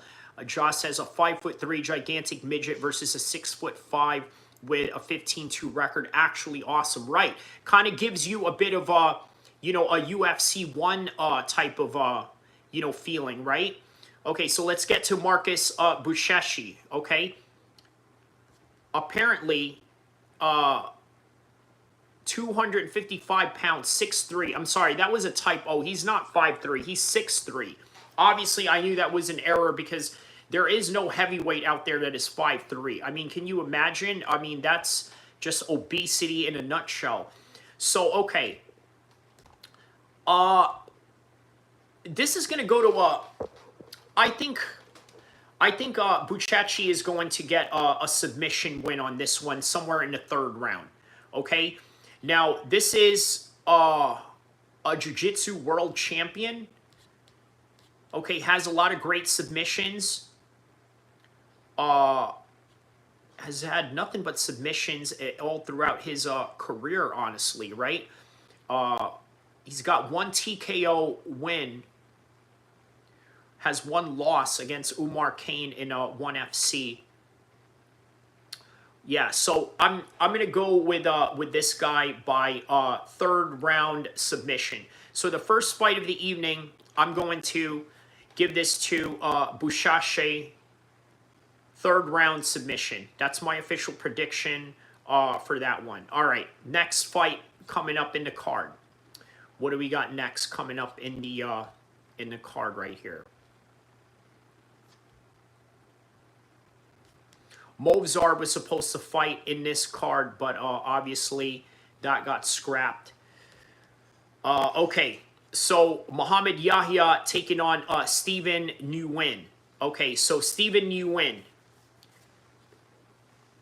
Stephen the Ninja Nguyen. Let's take a look at where he's at right now.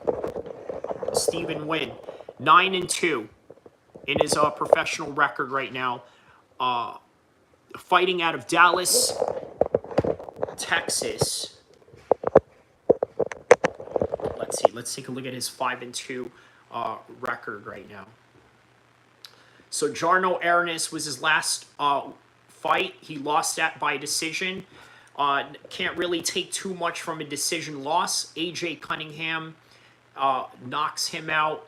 Has a win in the Contender Series. Lost his UFC debut. Okay, but this one fight of the night. Okay, so he's going to be in some. He's in some exciting fights. Muhammad Yahya. Let's take a look at where Muhammad Yahya has been. The UAE Warrior obviously has fought in the UAE. Represents the UAE. So he's one of the locals in this card. He lost to Trevor Peek by unanimous decision. Got ground and pounded by Kio Fernandez. in his last fight. I'm going to go, yeah, this is Muhammad Yeaaa right here. I'm going to go with Muhammad Yeaaa on this one by unanimous decision on this one. I don't think this fight goes to a finish between him and Steve Nguyen, but I think, yeah, this is going to go to a decision. This fight is going to go to a decision, hands down, right here. So, all right, that's my official prediction for the second fight. The second fight, I got Muhammad Yeaaa for decision. And let's see. After Muhammad Yeaaa, we got Ibu Aslan taking on Billy El-Kheer. Okay, so Ibu Aslan, man, serious knockout power on this guy, right? Serious knockout power on the Turkish guy. How tall is Yorgan De Castro, he asks. Yorgan De Castro, I believe, is 5'11", if not 5'10" at heavyweight. Fresh Melon Juice says UFC Abu Dhabi ceremonial weigh-ins right now. Okay, so that's good to know. I'll be keeping that on while I am going through this entire card. I'm gonna go with Ibu Aslan on this one by knockout.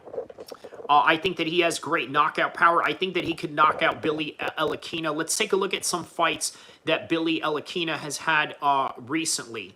Okay, and this is going to be in the light heavyweight division. So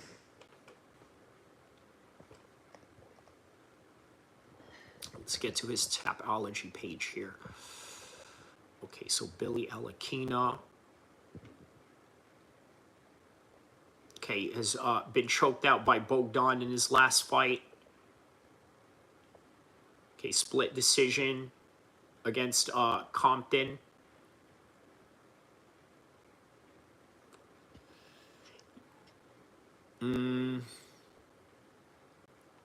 Has never really been knocked out. So there it is. There's a tough enough event right there and the amateur events. As we were talking about tough enough earlier. Oh, yeah, man. Yeah, this is going to be a tough fight for Ibu Aslan. Now, Ibu Aslan, where's he been in his recent career right now, right? Let's take a look at where Ibu Aslan has been. So, has a loss. So, there's not going to be any grappling or submission going on here with this one. If you bet the Muslim fighters on this card, you probably make good cash. Yeah. Well, you know what? It doesn't necessarily mean they're all going to win, but if it goes to a decision, you know where the judges lie in that one, and it's in Abu Dhabi, so yeah, figure that one out, right? Yeah, this one's going to go to a decision, I think. I don't think Ibu is going to knock this guy out. You know what? I think that he will knock this guy out. I think Ibu's going to have some serious knockout in this one. I'm going with Ibu on knockout. Somewhere in the second round. Second round knockout. He has the capability of knocking people out. I think that he has a chance to knock out Billy El-Kheer on that. It's kind of like a UFC White House setup, though. Well, what do you mean by that? Explain what you mean by that, Jaw, if you don't mind elaborating for me. All right, so next up we got Tabitha Ricci versus Amanda Ribas. I'm going to go with Tabitha Ricci on this one. I think Amanda Ribas has her limits when it comes to certain people. I don't think she's going to beat Tabitha Ricci on this one. I'm going to go with Tabitha Ricci on unanimous decision. How about this? Damon Blackshear versus Davey Grant. I'm going to go with Damon Blackshear on this one. Let's take a look at where Damon Blackshear has been in his career as of late. Okay, so Damon the Monster, 17-7-1 record. Okay, has a 3-fight winning streak right now. Fought Cody Stamen, then fought Cody Gibson, the 2 Codys in a row, and then Alatang gets a decision. I think he's going to win this one by decision. Let's take a look at where Davey Grant has been. Davey Grant is very difficult to finish, right? I don't see these guys finishing each other, at least not in this fight. Ramon Tavares has a decision, split decision against Marcos. Rafael Assunção, triangle choked Rafael Assunção. Ground and pounded Luis Smoka. Has a loss against Adrian Yanez and Marlon Vera. So you see, he's very difficult to finish, this guy, right? Very difficult to finish. Obviously, he's been rear naked choked by Chris Holdsworth. Shout out to Chris Holdsworth. I know him personally. All right, so yeah, I'm going with Damon Blackshear on this one. All right, next fight. They are trying to please the hometown crowd with these matchups. For sure, I can see that. Obviously, this one is a UK versus US fight, though, with Shear and Davy Grant. So, all right, moving on to the card. Yeah, I'm going with Damon Blackshear by decision on that one. Muslim Salikov versus Carlos Lil. I think Muslim Salikov is going to get first round knockout on this one. Okay, well, let's take a look at Carlos Lil's career so far to understand why that is, right? Carlos the Lion Lil, 22-6. Okay, has knocked out Alex Morono. Unanimous decision loss against Renat. Split decision loss against Sadubai in the PFL, mind you. Okay, fought him twice to a decision. Okay, never really been finished. So, you know what? I don't think Muslim Salikov might finish this guy. I think he's going to have a bit of a harder time. I think what's going to happen in this fight is that Muslim Salikov is going to circle around him. He's going to fight very methodical, very technical. You'll probably see a few spinning back kicks involved in this fight. Carlos Lil is going to feel a few of those shots. It's going to debilitate him during this fight, but he's a very tough man to finish. I think they're going to go and see the scorecards on this one, and the scorecards sort of leaning towards Muslim Salikov. Bryce Mitchell versus Saeed Nurmagomedov. Now, I'm going with Saeed Nurmagomedov on this one. Okay, I don't think they're going to finish each other at all. This is Bryce Mitchell's bantamweight debut, by the way. Okay, which, by the way, is interesting, right? Bryce Mitchell's name is really big right now, right? And obviously, he was canceled during that whole entire spiel about how he said he would be honored to somehow go fishing with the Austrian painter from the 1940s, right? Of a name that I should not mention on YouTube. But on any regard, it would be very difficult to book him in any American city, but the Emiratis were like, oh, what? You don't like Jews? All right, perfect. Come on in and, fight in this card. But this time you're going to fight a Dagestani who's related to Khabib, and I think it's going to be a hard fight. Look at this. Very even matchup, right? 17-4 record for Bryce Mitchell, 18-4 record for Saeed Nurmagomedov. Let's take a look at where their careers have been so far. So Saeed is coming off of a loss against Vicinius Oliveira, right? 3-round decision, has lost to Jonathan Martinez, has won a submission guillotine by Muin Garakov. Now, I know that Bryce Mitchell was submitted in his last fight, okay, against Jean Silva. Will that happen again? Maybe not. Could he get knocked down in this fight? I tell you what, I'm going with Saeed by unanimous decision, or maybe even a split decision. They're going to have a very tough fight, right? But I think he will rock Bryce Mitchell a few times here. Bryce Mitchell tends to make a lot of mistakes. He tends to put his hands down when he shouldn't have, indicative of that in the Josh Emmett fight. So, yeah, I'm going with Saeed on this one, either by decision or by a finish, right? But more than likely a decision. Now, on to the main card. We got the main card going on. Movsar and Aaron Pico were supposed to fight here. That didn't happen. Nikita Krylov taking on Bogdan Gusov. Man, I'm going to go with Nikita Krylov on this one by unanimous decision. Let's take a look at where Bogdan has been. Now, actually, you know what? I might go with Bogdan on this one. Okay, he's been on a hot streak lately, 3-fight winning streak. The last fight he lost was against Volkan Ozdemir by rear naked choke. Prior to that, he was beating everybody. He has one loss in Russia, one of his first knockout losses. And then prior to that, a submission lost. So, okay. Bryce is cooked, Josh says. RDR, not RDA.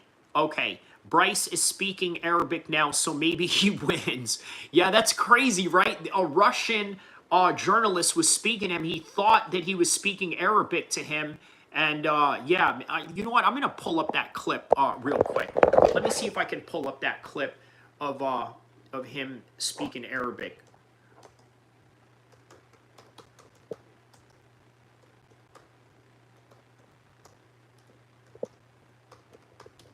Okay, Bryce Mitchell speaks Arabic. Okay, here we go. Right here. И есть ли у тебя понимание, как ей противостоять? Shukran, Habibi.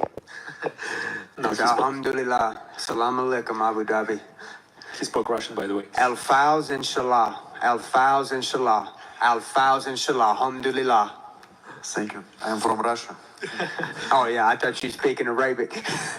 No, the question was, И есть ли у тебя понимание, как ей противостоять? Shukran, Habibi. Yeah, you know what? Listen, Russian and Arabic, they're very harsh languages. And look, they're both very harsh people, you know, in that light, right? You know, there's nobody rougher than Russians and Arabs. So, yeah, I mean, I can understand why he would, you know, mistaken that, you know, that is if he's not that experienced in that part of the world. Bryce is Tony Ferguson in his career art that he's done and CTEing. Yeah, Bryce is only 30. He's fine for now. Yeah, I don't really see any signs of CTE on Bryce Mitchell, right? Obviously, other than just like, you know, strange behavior, this, that, and the other. But I don't know what MMA fighter doesn't have a strange behavior to one degree to another, right? I mean, you'd have to be a little bit strange to do this sport. But okay, going back to Bogdan Kuzov, let's take a look at Nikita Krylov. Let's see where he's at in his career right now. So Nikita Krylov right now is yeah, he just lost to Dominic Reyes by punch. You know what? Yeah, I'm gonna go with Bogdan on this one by decision. So okay, let's continue on with the card. Okay, so Asu Ablamerov taking on Jose Ochoa. I'm gonna go with Asu by decision on this one. Yeah, I think that his experience is gonna play a factor here. Yeah, this one's gonna go to the cards. Sharaputin Magomedov versus Arnold. I'm gonna go with Sharaputin by decision. I think that he's gonna outstrike him the whole entire fight. A few times you may see some scrambles on the part of Andre and this, that, and the other.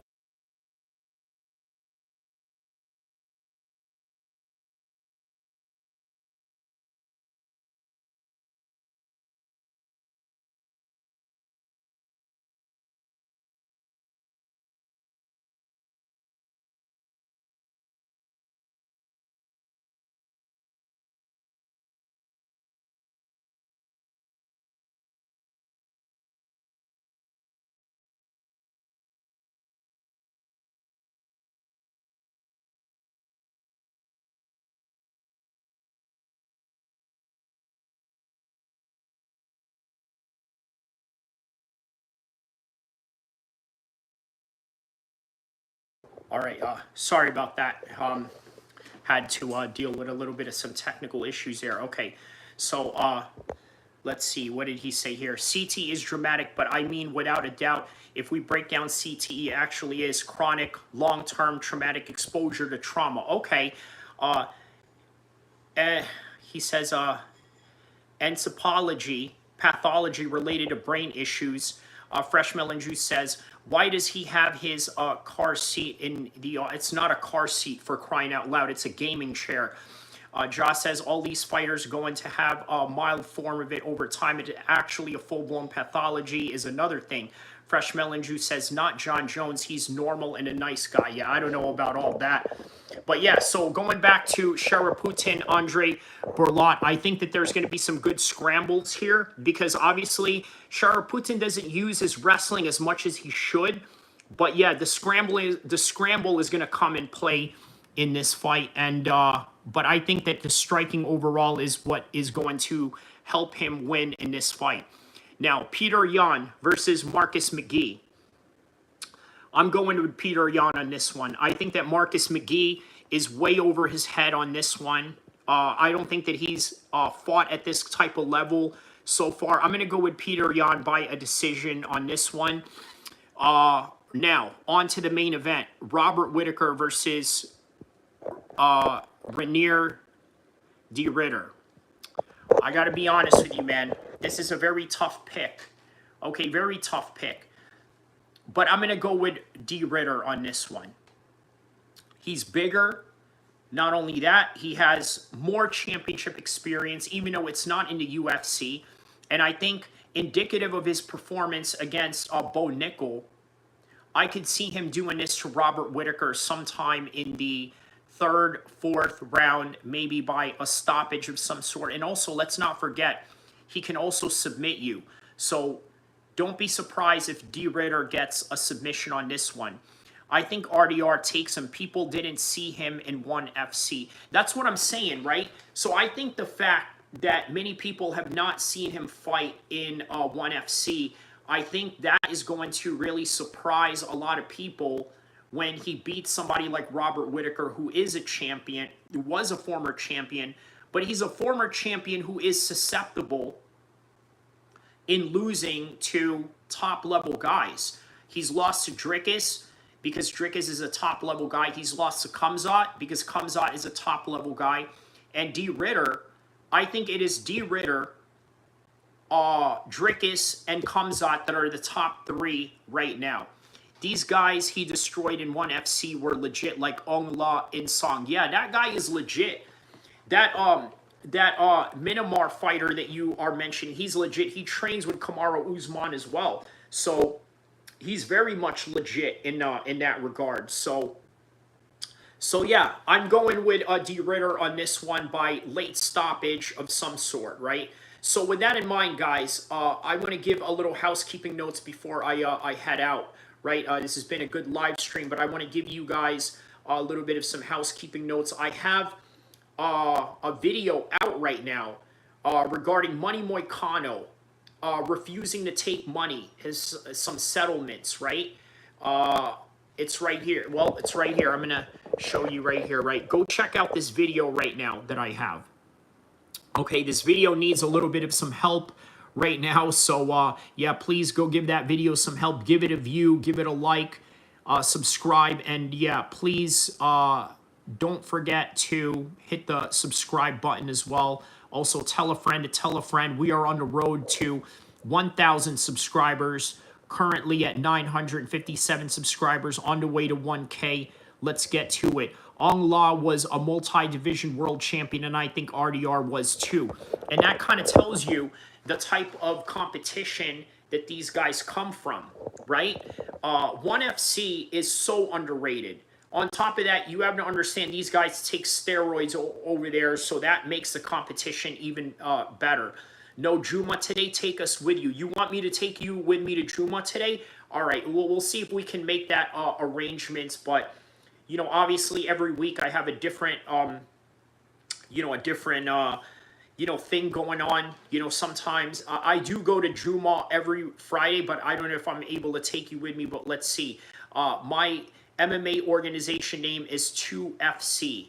TuFF. Okay, well, I tell you what, ONE FC should be called 2 or 3 FCs, right? Because they are a fighting championship that consists of kickboxing, Muay Thai, and MMA, and then you got grappling on top of it. So, if anything, they should be called Quadruple FC to that extent, right? But in any regard, please, guys, hit the like button. Go watch the Money Moicano refuse to take $200,000 settlement. Okay, does this involve right-wing identity politics? You bet it does, and I'm going to explain and elaborate on that reason why. Also, check out my video that I have for Daniel Dubois. Did he quit, or was it out of self-preservation? Is Usyk the greatest of all time when it comes to heavyweight boxing? Better than ONE FC? Okay, I'm 7 FC. Okay, well, you might as well be the heavy metal band 7 Avenge Unfold in that regard, right? So yeah, please check out my videos. I do really good on the live stream numbers. I really need help on the video numbers for one reason or another. So yeah, please go check that out. Go watch all of it. And please don't forget to hit the like button, hit the subscribe button, and inshallah, I will see you guys in the next one. Inshallah, I'm gonna end it by giving you guys a little bit of some snippets of this live stream, and then of this video, and then we'll go from there. All right. So here we go. You sure as hell don't replace him for another coach that's been in the business for 47 years at every level and never won a fucking game. Now, the reason why I needed to show you that is show you two things, right? This is literally the exact mindset that Moicano has going on now. I'm sure Jorge Masvidal is gladly willing to take the $200,000 settlement. On top of that, even Donald Cerrone, who, by the way, fought for $200,000 against Conor McGregor in a main event, is gladly taking it. And he's been a company man and has done anything and everything that the UFC has asked of him. So why is it that Moicano doesn't want to do that? Well, look at what Jorge Masvidal said in that clip that I just showed you. What did he say? You don't fire the coach just because you don't like something or this, that, and the other. He's talking about loyalty. And what Moicano is doing and expressing when he is not accepting the UFC settlement, $200,000, mind you, in a world where it is very difficult for people to have $200,000, let alone have something like that in their bank. Now, look, I think there is a little bit of a false confidence that Moicano has going on. He did have the Islam Makhachev fight. The UFC did pay him handsomely because he did them a favor, this, that, and the other. But understand that this is an extremely ruthless business and that, unfortunately, nobody really cares about you in this. So you really have to go squeeze them for as much as you can. Okay, so before I play the final snippets of this video, I'm going to read the last comments and then I'll go from here, okay? Fresh Melon Juice says, Marty Miller, are you asleep? No, he's not asleep. He's probably working while he's listening to the show. So shout out to Marty Miller and everybody around the world that is watching me while they are at work. Fresh Melon Juice says, what is this? A scam live again? No, it's not a live scam. I'm showing you the video that I have. Money Moicano refused to take money. So I need you guys to go watch that. As a matter of fact, yeah, go watch that right now. So here it goes. That's what everybody in boxing is doing with Turkey El-Sheikh, paying everybody out and things of that nature. Whereas the UFC, well, they are stuck in this particular contract and they're sort of okay with it because of a certain ethos that they abide by and that they were taught. This is just one of those things. It's identity politics by the end of the day. Because in Moicano's... Fresh Melon Juice asks, why didn't he take the $200K and give it to the UFC PI staff? Well, you're going to have to go watch my my video on this one, right? This is the title of the video. Go check it out right now. Money Moicano refused to take $200 settlement. Right-wing identity politics versus communism. Now that is a title right there. Mine. He does not want to create a sense of handouts or just a sense of communistic ideals where I'm just going to receive money just for not working for it. So if you want to see the rest of that video, please check out Money Moicano refused to take money, $200,000 settlement, right-wing identity politics versus communism. So Marty Miller says, another live scam. Yeah, it's not a live scam. It's called playing my own content that I have the right to play because it's my own channel. Moicano said he would take it if he would take it. He would take the money if it was 10 million. Oh man, yeah. Who would refuse 10 million in that regard, right? I mean, yeah, that's not something that just anybody would refuse. So zero principles, really. Yeah, you know what? Principles change when the dividends change, right? So in that regard, please check out my new video out right now. Money Moicano refused to take $200,000 settlement, right-wing identity politics versus communism. Would you take 10 million? Oh, man, that's a tough question. No, I wouldn't. No way. Not whatsoever. Not whatsoever, man. But that's a very good question, a hypothetical question that really none of us will really be faced with in any kind of degree. But yeah, That's principles right there. There it is. There it is. That is principles. That is standing on business and standing on principles on any regard. And with that in mind, guys, don't forget to hit the like button, hit the subscribe button. I will see you in the next one. And by the way, checkmate, I'm going to play you the rest of this video right here. And then once that video is done, maybe we'll do a bonus stream. Maybe I'll just cut it off from here. But on any regard, yeah. Shout out to you, my man. To you. Now, I think that he is well-intentioned. At the same time, I also think that he's very misguided. And you have to understand the difference between those two. Number one, he's misguided. What do I mean by that? He was given the wrong information. I'll tell you off the bat, I had a Vietnamese homie whose grandfather, or at least I think one of his uncles, by the very least, had these extremely anti-communist sentiments. Because if you remember, the Vietnam War was predicated on free market versus capitalism, free market versus communism. So how does this relate to Money Moicano? Well, take a look at his nickname, Money Moicano. He came a long way. Remember the time when he had that situation with MMA Guru. It's gonna be a third world country, and I don't want that say I would get slapped by the DW almost 1 year without fighting, and I schooled this.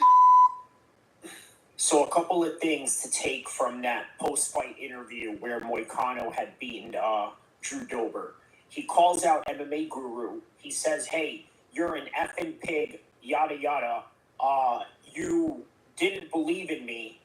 And then next thing you know, MMA Guru's channel blows up even more than it already is blowing up at that current moment of time, right?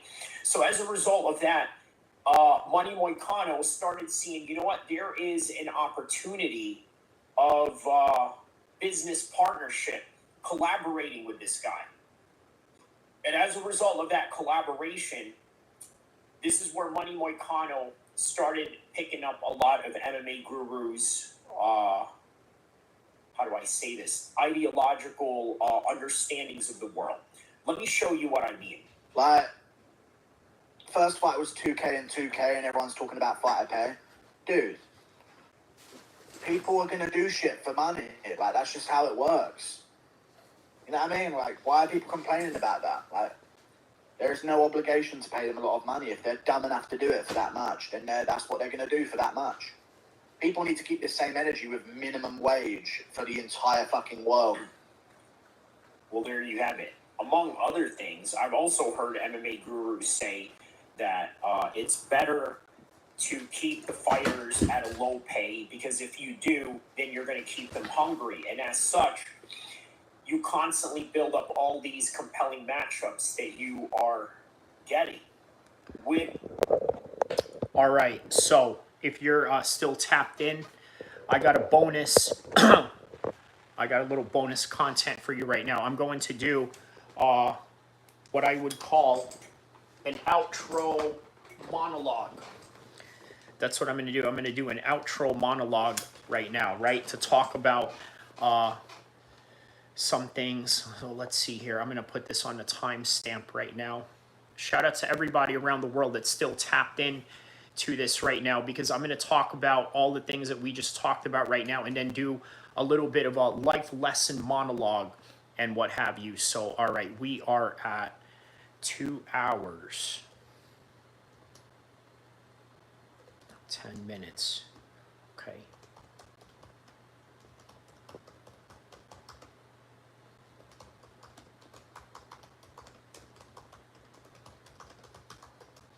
Okay, so I'm going to call this the outro monologue, life lessons post live stream. Okay, so obviously post of this live stream, we're going to talk about it in less than 1 minute. So I would say about 70 seconds from now, we're going to talk about UFC Abu Dhabi well, not so much UFC Abu Dhabi because we already talked about that, but I'm going to talk about Hulk Hogan passing away. I'm also going to talk about Sean Strickland, just a little bit of a recap, okay? So let's see. The recap is Sean Strickland was suspended by the Nevada State Athletic Commissions, okay? Remember the Tough Enough MMA event where Sean Strickland and Chris Curtis were cornering one of their Xtreme Couture fighters? Well, remember when Sean punched that off-duty officer that was competing in that event? Yeah, that got him suspended. We talked about it in this live stream. We talked about the Abu Dhabi card as well. Full card predictions that I had, breakdowns of that entire fight. But more importantly, the main event of this particular live stream, because it's taking place during all this time while Sean Strickland is being suspended and while UFC Abu Dhabi is going on this weekend, is Hulk Hogan passing away. And I have some very interesting takes on Hulk Hogan passing away, right? Oftentimes, we hear and see our heroes as kids, and we often think that these people are invincible. Not only do we think they're invincible, we think that they understand the world in a way that we don't, or they somehow communicate with the world in ways that we don't, or somehow interact with the universe in ways that we don't. We often have this mentality where people who are bigger than life characters are somehow better than us, or somehow going to lead a life that is of heroic main character like scenarios. And unfortunately, that's not how the world works, right? In this world, your heroes can become villains, very similar to how he came from Hulk Hogan, the American hero, red and yellow, to the black and white Hulk Hogan, biker gang leader of the NWO, right? That right there is a quintessential reality of some people's actual real life sequences. Hulk Hogan, the one thing that he taught us was that you need to say your prayers, take your vitamins, and whatever else that he says to do, right? All these things are noble, right? But somewhere deep in that lies a character full of deceit, people that thought that he was, trying to undercut them in any kind of way, trying to do whatever it was that he needed in order to somehow gain the type of traction that he did in the business, right? Okay, so what I'm trying to say with that is sometimes you don't want to meet your heroes because maybe they are some of the worst people in the world. Was Hulk Hogan the worst person in the world? Not entirely. But when you see situations where, let's say, he was on the phone with his son Nick during a prison visit, he says to his son, hey, listen, I don't know about this guy. I think all these things happen for a reason. This Marine that you killed or paralyzed during that car accident, yeah, he was a very bad guy. Maybe he had it coming to him. Now, I understand what Hulk Hogan meant by this, but can you imagine how many people were disgusted by Hulk Hogan making comments about a U.S. Marine who his son, by the way, injured and paralyzed in a car accident, all right? And then Hulk Hogan saying something to the extent that maybe he deserved it because he was a rough individual. He was very rude to people, this, that, or the other. Basically trying to justify his son's accident into some sort of a divine intervention. And that was really going to bother a lot of people. And it did. It bothered a lot of people.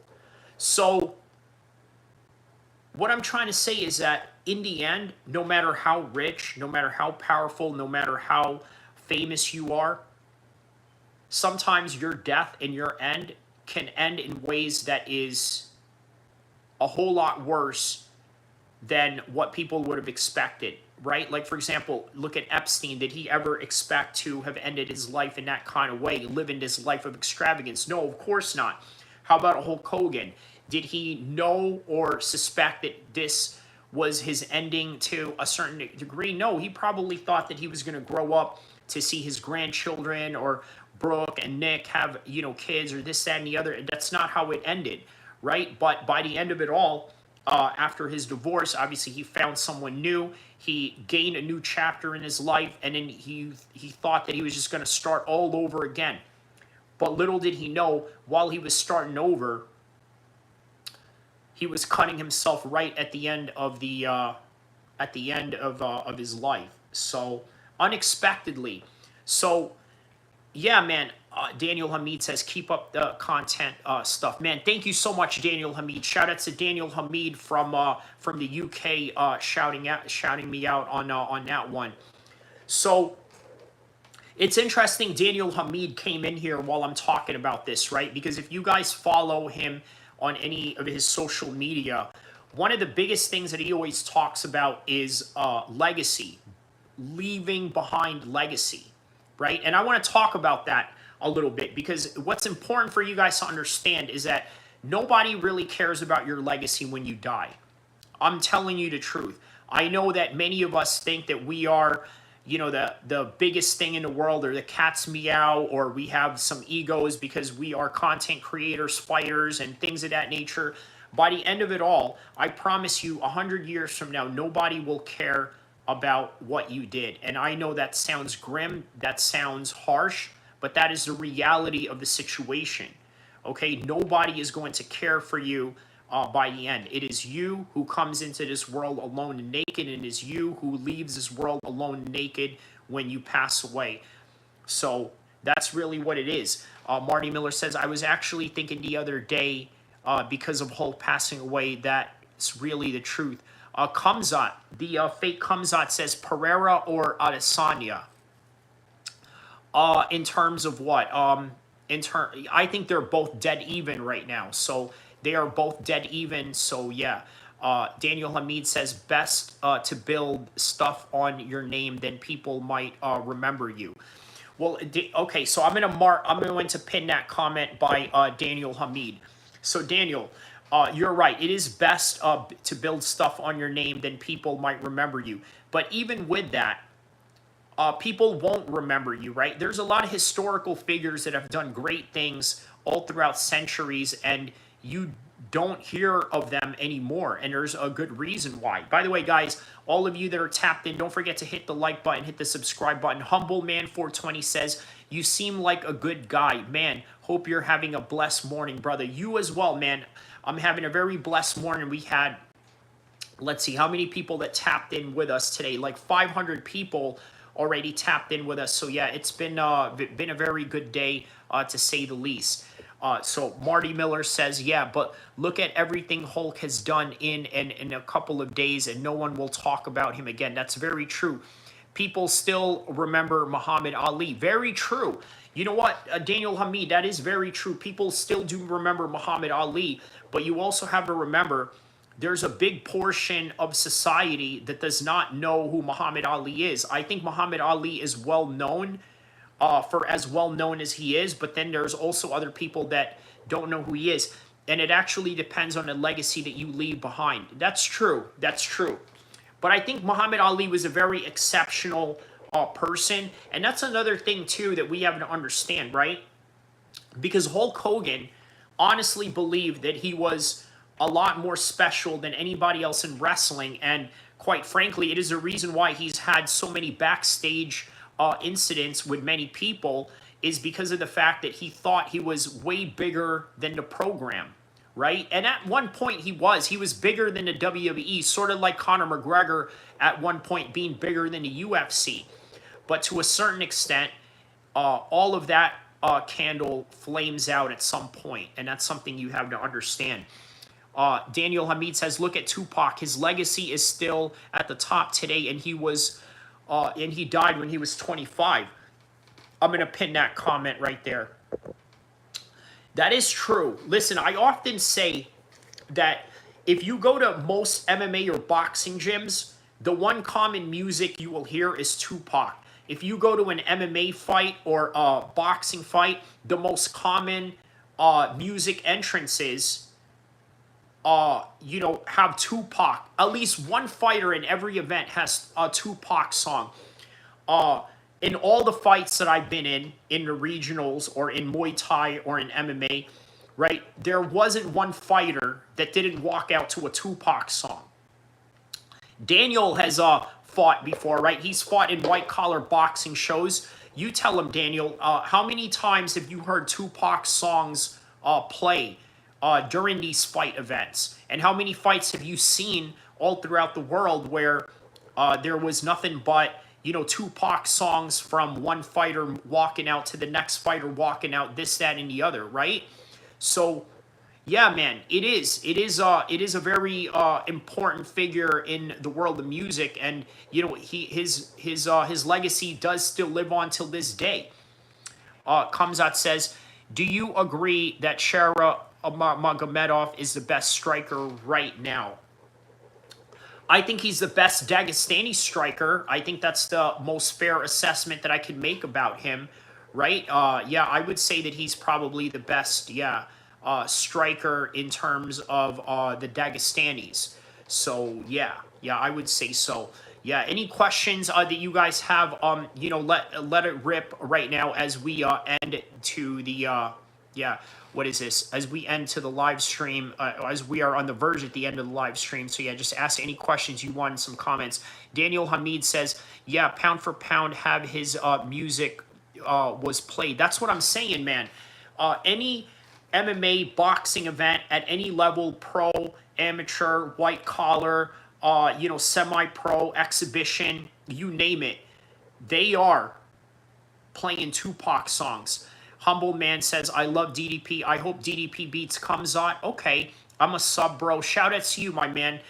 Shout out to Humble Man 420 on that one. It's going to be a good fight. It's going to be a good fight. But I tell you what, I think Kamzat Chimaev is going to be way too much for DDP. But we shall see. DDP is no joke as well, right? He is no joke. And this is going to be an interesting fight, to say the very least. So everybody around the world, do not forget to hit the like button, hit the subscribe button, and we just got 960 now. So, okay, so now we're up to 960. Shout out to everybody around the world that has tapped in on this one.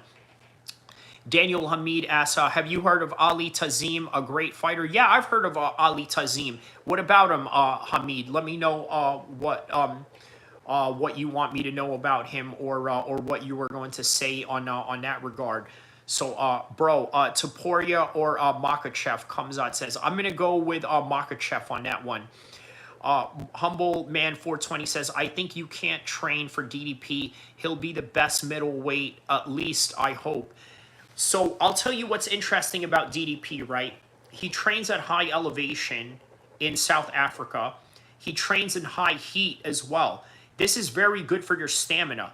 The reason why I train and do shadow boxing sessions in the hot sauna is because once I'm in there and I'm hitting, you know, my techniques doing it, the minute that I hit the mat or I hit the ring in an air-conditioned room, man, I feel like I can fly, okay? Because of being used to that type of heat in front of me.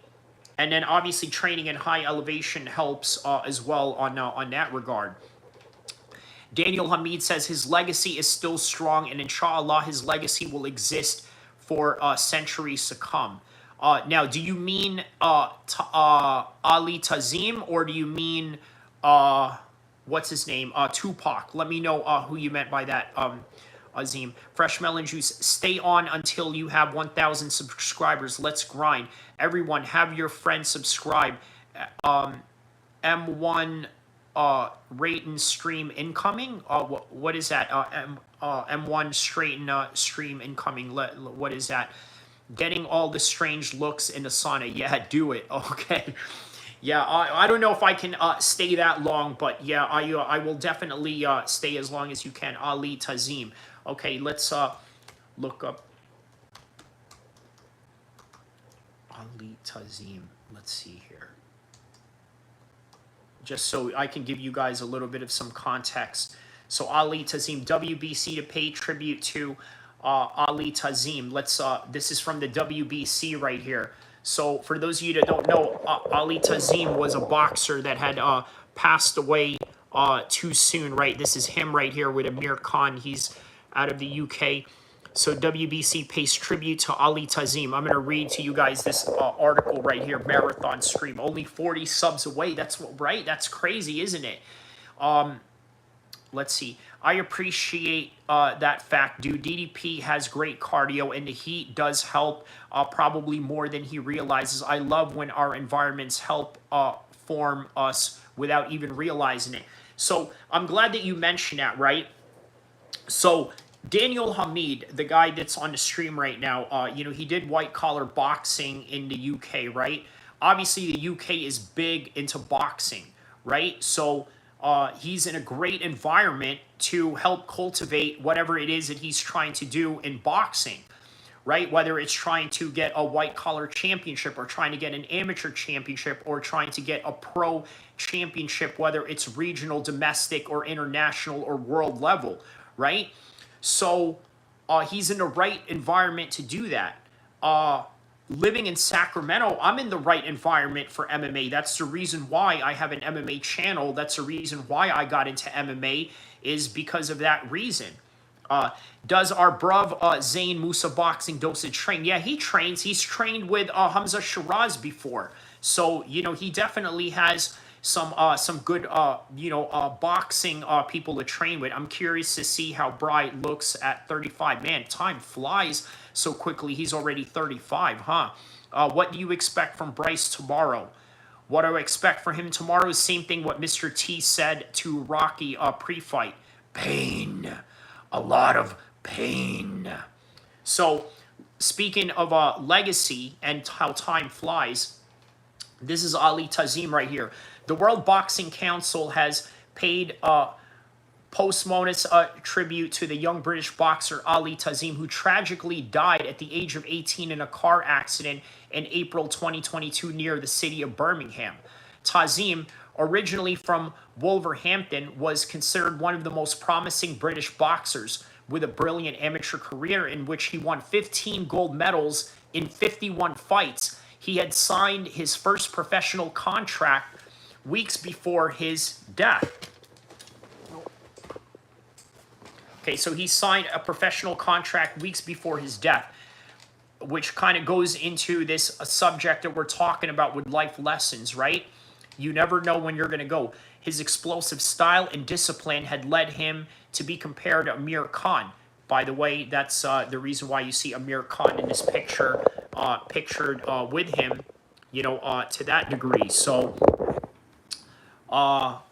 okay, so this young man lost his life after the car in which he was traveling, a passenger, crashed into a wall. The driver, also 18, was seriously injured and died days later. In recognition of his legacy, the WBC presented his family with a special championship belt in gesture laden with symbolism and respect for the boxer whose career was short but deeply inspiring. The WBC, chaired by Mauricio Suleiman, highlighted the spirit and values that Ali represented both inside and outside the ring. Now, since his death, boxing figures such as Amir Khan, promoter Sam Jones have publicly remembered Tazim as a humble, talented, charismatic young man whose story touched many within the sport. With this tribute, WBC reaffirms its commitment to human values of boxing and keeps alive the memory of young fighters who, despite his short career, left an incredible mark on those that know him. Since his death, boxing figures such as Amir Khan, promoter Sam Jones, have publicly remembered Tazim as a humble, talented, charismatic young man whose story has touched many people within the sport. With this tribute, the WBC reaffirms its commitment to human values of boxing, keeps alive the memories of young fighters who, despite his short career, left an incredible mark of those that know him. So, let me show you up. Also, Roger, USA, WBC.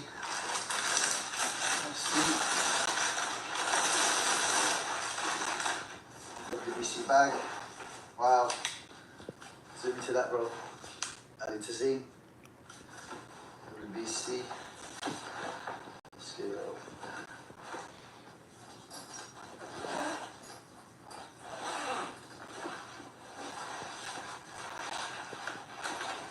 Unbelievable.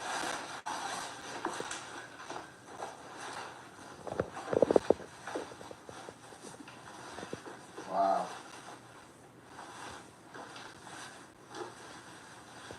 That's a beautiful belt. This is a new WBC belt. For the people who don't know, it used to be 1, 2, and 3. Now he's got the Saudi flag on there as well. Wow. Mr. Sulaiman, Floyd Mayweather, now champion, Ali Tazim. Then we got Muhammad Ali, Manny Pacquiao, Francisco Rodriguez. Unbelievable.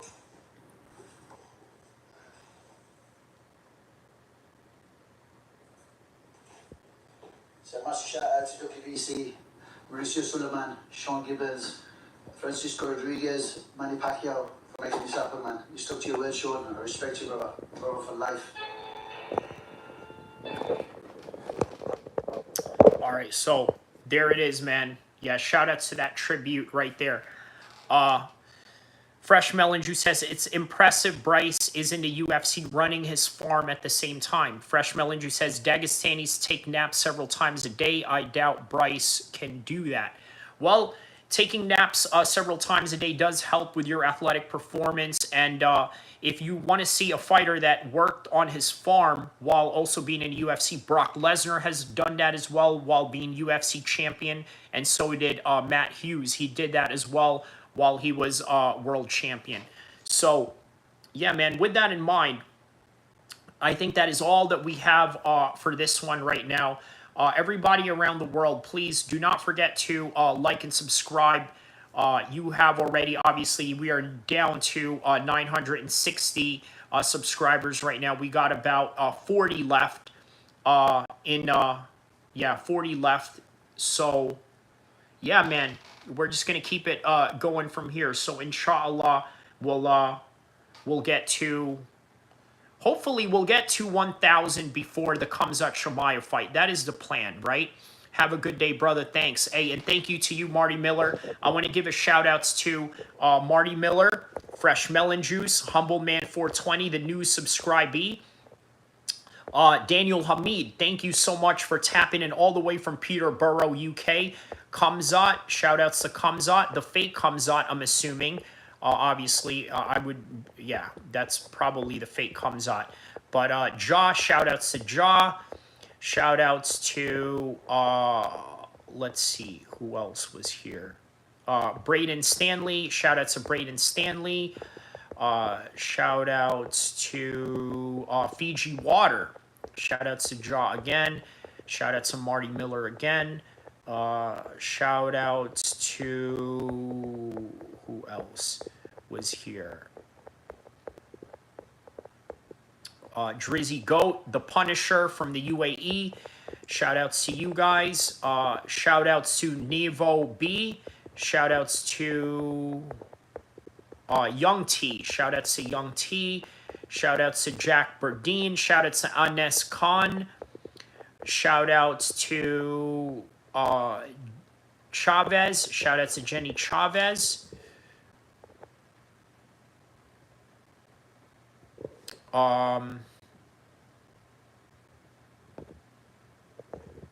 Who else? Draco. Shout-outs to Draco. And everybody around the world, thank you for tapping in, and thank you for, yeah. John Jones did the opposite of naps and still crushed it. And there you have it, right? Oh, did you see the Rockhold Till press conference or any of the interviews? You know what? Yeah, it was great. You know what? I tell you what, man. Let's react to that. F it. Let's keep going for a little bit. You know what I mean? Every time I think I'm about to leave, you know, here comes, you know, something new to talk about right here. So, all right, let's do that then. Let's talk. Okay, let me add this to the video then, to the description. Yeah, let's go, he says. Pull me back in. Yeah, every time I want to leave, they want to pull me back in. So that's right, man, and I don't mind it. So, all right, let's do that. Let's react to Till and Luke Rockhold. Now, look, I'm going to be honest with you, right? I don't like this fight. In boxing.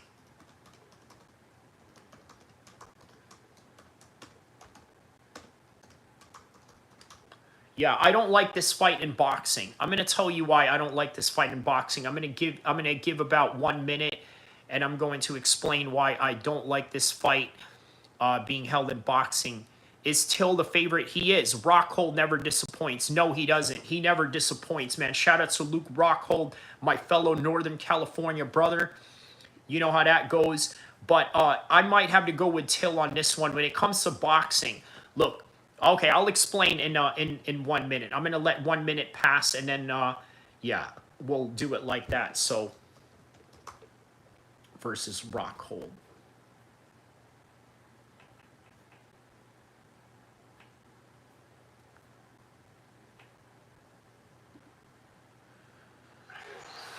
Why don't you own apartment buildings? Seriously, why don't you own these big apartment buildings? Okay, shout out to Fight Hub. One that you're very familiar of as a mixed martial artist. Did you watch his foray into boxing? Were you impressed with his hands? I paid attention to the kid. He's done all right. He's always got his mouth open and his chin in the air. Look, I'll tell you what. I'm going to tell you why I don't like this fight, right? These are two prominent mixed martial arts fighters. They should be fighting in MMA. They both got good kicks. Luke Rockhold has great submissions. This should not be in a boxing ring. This should be in an MMA cage, but it is what it is. They are here nonetheless. But you haven't. You haven't.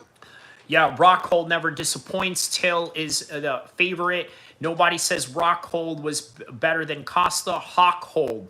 Marty Miller's laughing. Hawkhold, always such a wordsmith. Yeah, he is. Shut your fucking ass up and wait your turn, mate. Patty, little bum Patty. Hey, Darren stepped away. He ran away from the game. And he got fat. And now you've come to my game, my show. You fought a couple small... You fought a couple bums and you got a little confidence. But I'm gonna bring you back down to earth, mate. No, you need to come back down to the earth. The biggest ego in the room. Like, what are you on about, mate? We just had this out upstairs. Hey. You can't chat to me because Petty's a bum and you backed out like to fuck with him. And you know what? Tony Ferguson is also in this card, by the way. Right? Tony Ferguson is also in this card against the Filipino social media star, what's his name? Salt Papi. How are you even shouting to me right now? And you're talking fat this time. You're just a vain, you just about the muscles, mate.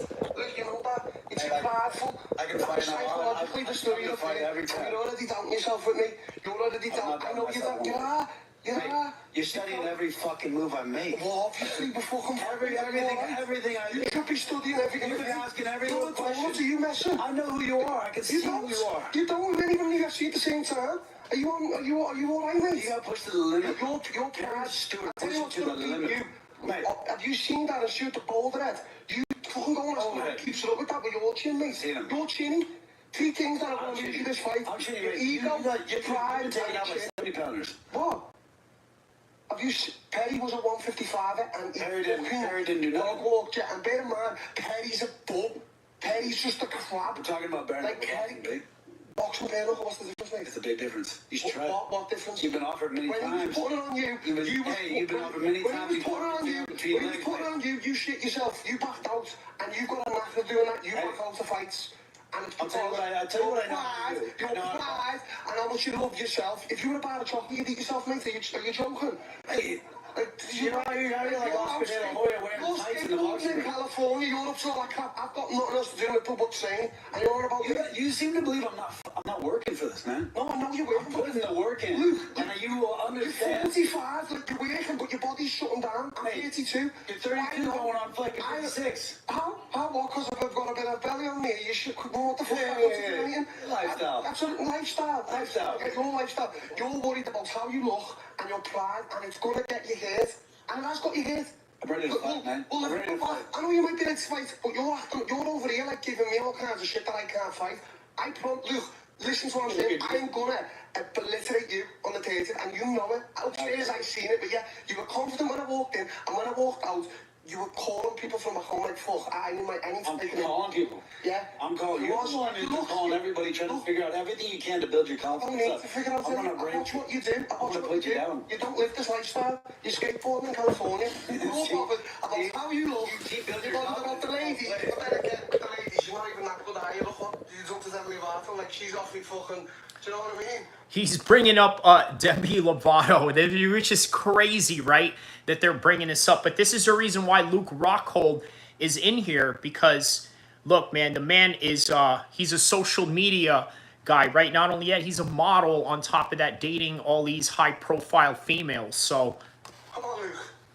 Luke, what? Hey, What? hey, you run. You think you're ladies, man? You think you're ladies, man? Look what you're out to. Hey, how's your lady in Brazil? My lady's fantastic, mate. Say hello. There she is. Vintage Darren Till press conference, nobody else is needed. Darren Till will run the whole show. I remember we've done these press conferences before. Darren will. This is my press conference. Hey. KSI was my daddy for the Tommy press conference. Where are you, KSI? Now I'm the fucking daddy. 3 main events. Yeah, look at KSI, because we're in partnership. Me and KSI, mams. What's up, dude? Let's get this fucking soft cunt Luke over. Come on. What, we'll give him 150 grand. Don't pay him, man. You know, we need the dollars back home, and he'll be happy with it. Hey. That's it. That's all there is to say. I'll be happy with putting you face down and taking that. What's next? No, Did you choose this fight? Did you ask for this fight, or was this an offer I that saw came this fight. I wanted to box. Boxing is what I want to do, and obviously they offered me this bare knuckle boxing. Now, what I liked about what Rockhold said here is that he said out of all the martial arts, boxing is one of the things that he really needed to work on, right?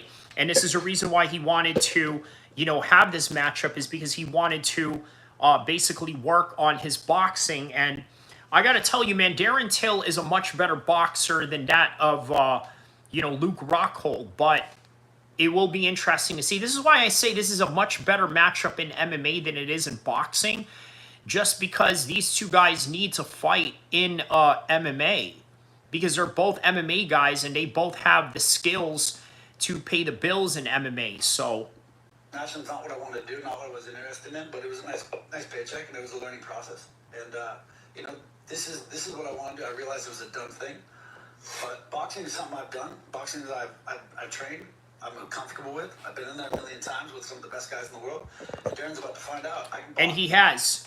He's trained with Big Baby Miller, right? He's boxed with Big Baby Miller in sparring before, so you know he knows what it's like to be in there. I already know you were gold, Strikeforce. I was a young boy watching you, sick. UFC, sick. Like, you're over here giving me all kinds of shit that I can't fight. I'm one of the best strikers in the world. I'm not. Look who I fought in the UFC. Like, you're a great striker, but look who I fought. Like, look at the strikers. I've had a few. Even Dricus, even though he tapped me out, he's a bum on the feet. He's a bum. That's crazy. He's saying, even Dricus tapped me out. He's a bum on the feet. He's a bloody bum on the feet, yeah? Just like Perry. So you're over here disrespected, but I respect you as a fighter. I was a fan of Strikeforce, and I was a fan of UFC, but you're coming in with this cocky confidence that I'm some kind of bum. What, because I've got Perry on me? Mate, what? I can fucking fight, and that's all. Yeah, that's true, man. I think a lot of people hold a lot of weight into people that, let's say, are, you know, that... I don't know, that don't look aesthetically pleasing, right? You know, that don't look like the Arnold Schwarzenegger, you know, Mr. Universe type, right? But this is fighting by the end of the day, and that's not indicative of everything, and Darren Till is right about that. All there is to it. So there you go, yeah, silence. Thank you, I've said my piece. Right, I'm coming back to the main event. We're not done with the main event. I want to go back to the co-main, though. I want to talk to Tony Ferguson again and ask you about your training. How are you preparing for this? What are you going to be doing differently to this? And how are you changing your MMA game for the big gloves? Like I said, I always wanted to box, so anytime I would go inside the gym, I'm always wrapping my hands, and the first thing I do is head to the speed bag and jump rope. So my warm-up is one of a kind. I'm linking back up with my coaches. And I knocked everybody out on the Ultimate Fighter. My coach, Coach Haas, he's over there training Tabitha Ricci and Caleb, my other fighters, right over there with them too. They're over in Abu Dhabi, Dubai, doing some stuff over there, about to go win this fight this weekend for the UFC. So there it is, right? I mentioned that fight earlier. I have Tabitha Ricci winning that fight. So then I got a couple of my other guys. I have Rashad Holloway, who's one of Freddie Roach's guys, one of Manny Pacquiao's old sparring partners, who's been my coach for a long time, and he was working with me for a long time. You guys know that Edson Barbosa fight You guys remember how that went, right? Absolutely.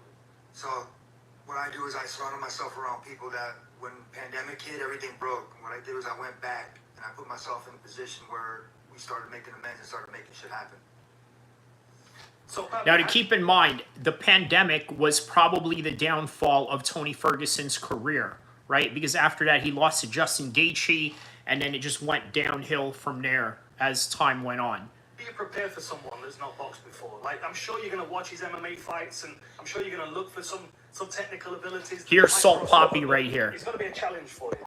Yeah, I know Tony's going to be tricky. It's going to be challenging. He probably have more fighting experience than me.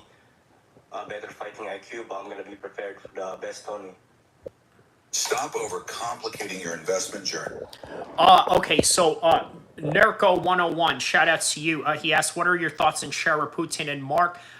Rewind back, I did do a full card. I did do a full card prediction on that one. So check out my full card prediction on that one, because I do give details on that one. And if you want to know if it goes over 10 minutes, rewind back to that portion of the live stream. Or you can wait till this live stream is done and rewind back, or you can rewind back right now and watch it and then just watch this all together. The stage getting you excited for the fight? Definitely, I'm built for stage getting... I'm going to be prepared for the best Tony.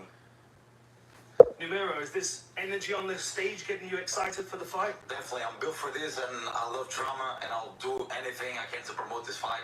I'm feeling excited to... Yeah, shout out to you, Necro 101. Thanks to you as well. Don't forget to like and subscribe as well, my man. Dive into the English audience, and I'm feeling welcomed by everyone here, yeah. Joey, what's the pressure going to be like on August 30th when you're walking out? First time walking out into an arena with the gloves laced up? Oh, I can't wait. Can you picture it? Yeah, of course, man. I can't wait. The big lights to be on. Just me to walk up to the ring and just round one. It's just going to be game one. To be honest, I don't know who these guys are, but they are part of the Misfits card nonetheless. I mean, he's called it on like it's a war, but it's like... I would like to say it's going to be an easy night for him, because he's obviously had a fight before, but he's useless. But I hope you are training hard, and I hope you are, because I would... If I do knock you down, please get back up. Because I wrote a fight. I saw a video of you sparring corner, man. I thought you were trying to look better on purpose. But then after a few more videos, I saw that it was real. You can't bet, mate. Yeah, I'm gonna laugh. Yeah. Well, obviously, mate, Conor Benny's a professional. Yeah, but you were raising your leg up like a little bitch, bro. Alright, cool. That's no way to spar, right? At least face your opponent. He was playing with you. It was just playing with you. You were like this. Of course, bro. He's my very good friend. Yeah, I know. Good to you. What are you trying to say then? No, I was trying to say that you're not prepared for this. When I look at you, all I think of is just like a baked bean. You're just a proper bean head, ain't you? Bro, you're just like one big baked bean. Look at you. Bro, you're sitting out here saying that you always wanted to fight. You're fucking 35, mate. You never wanted to fight, but he looks like a bean. Bro, you never wanted to fight. Well, they will agree. You just had tax problems last year, and now you're trying to get a payday. That's it. Charles Bivoire says, Khabib love. Yeah, shout out to you. Are you calling me Khabib?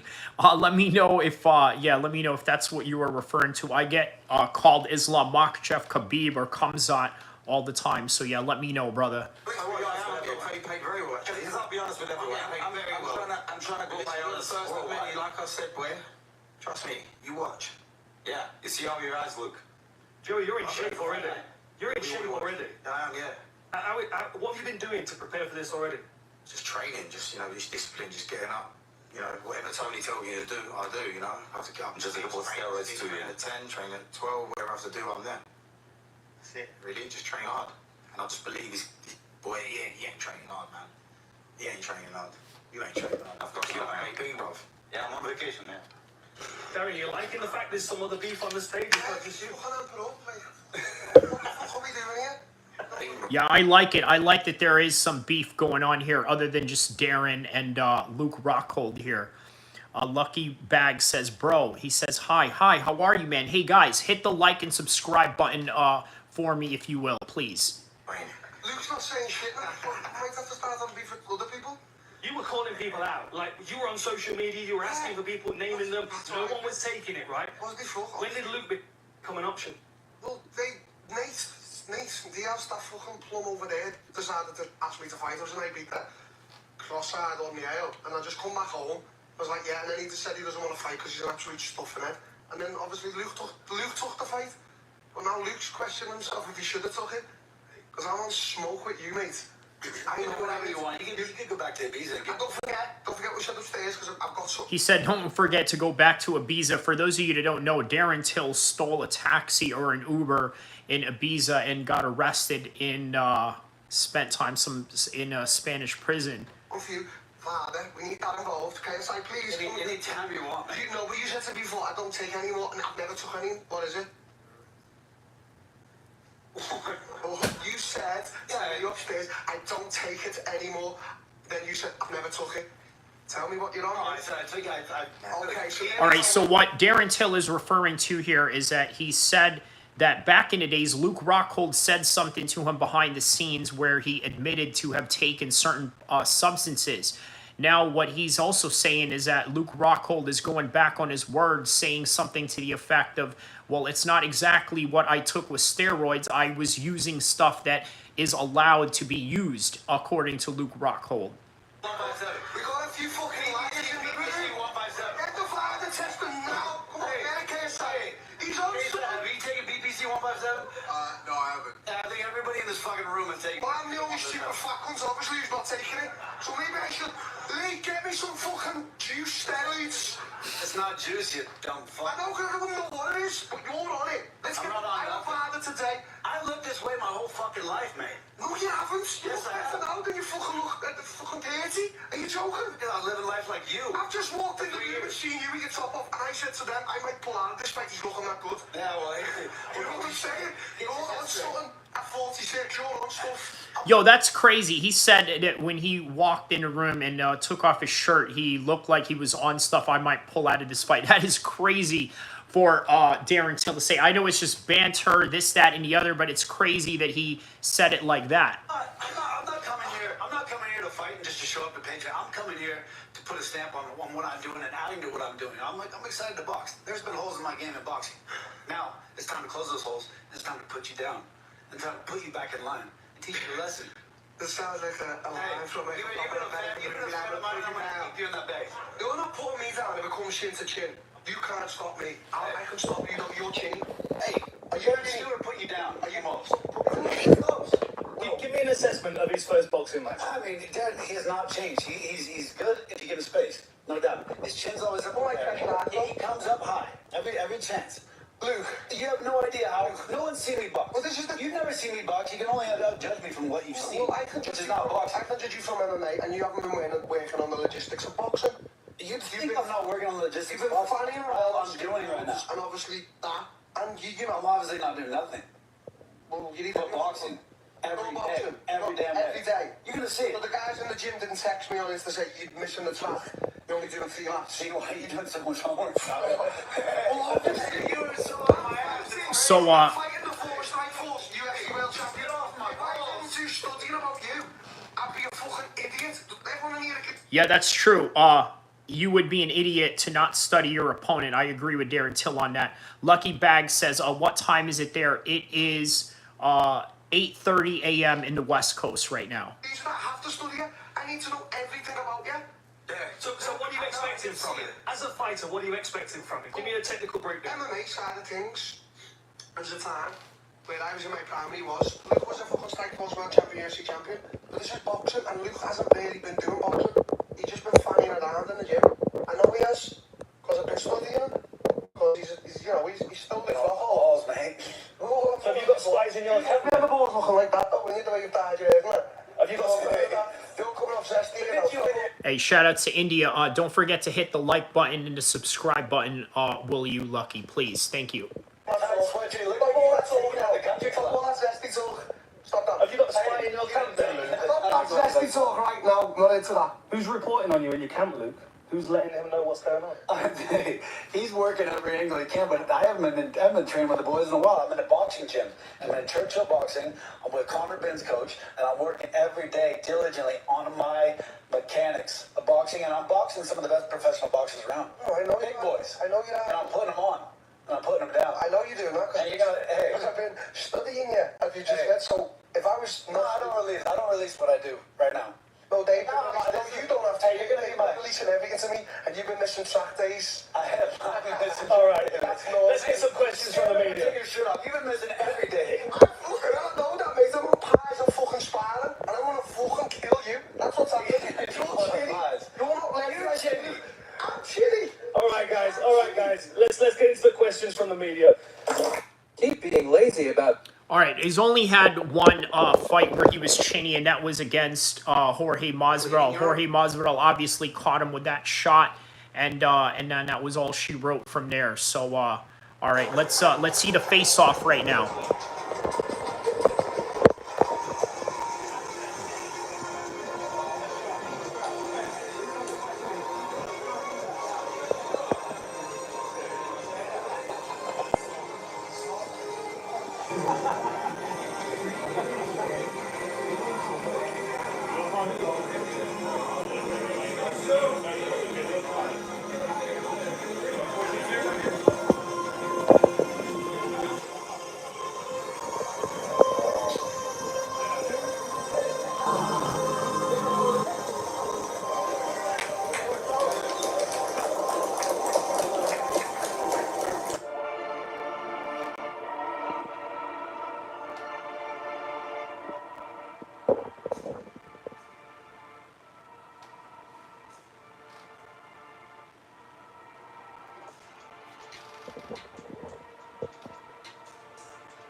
All right, guys. Well, with that in mind, I think that is about it. Little bonus round for that one.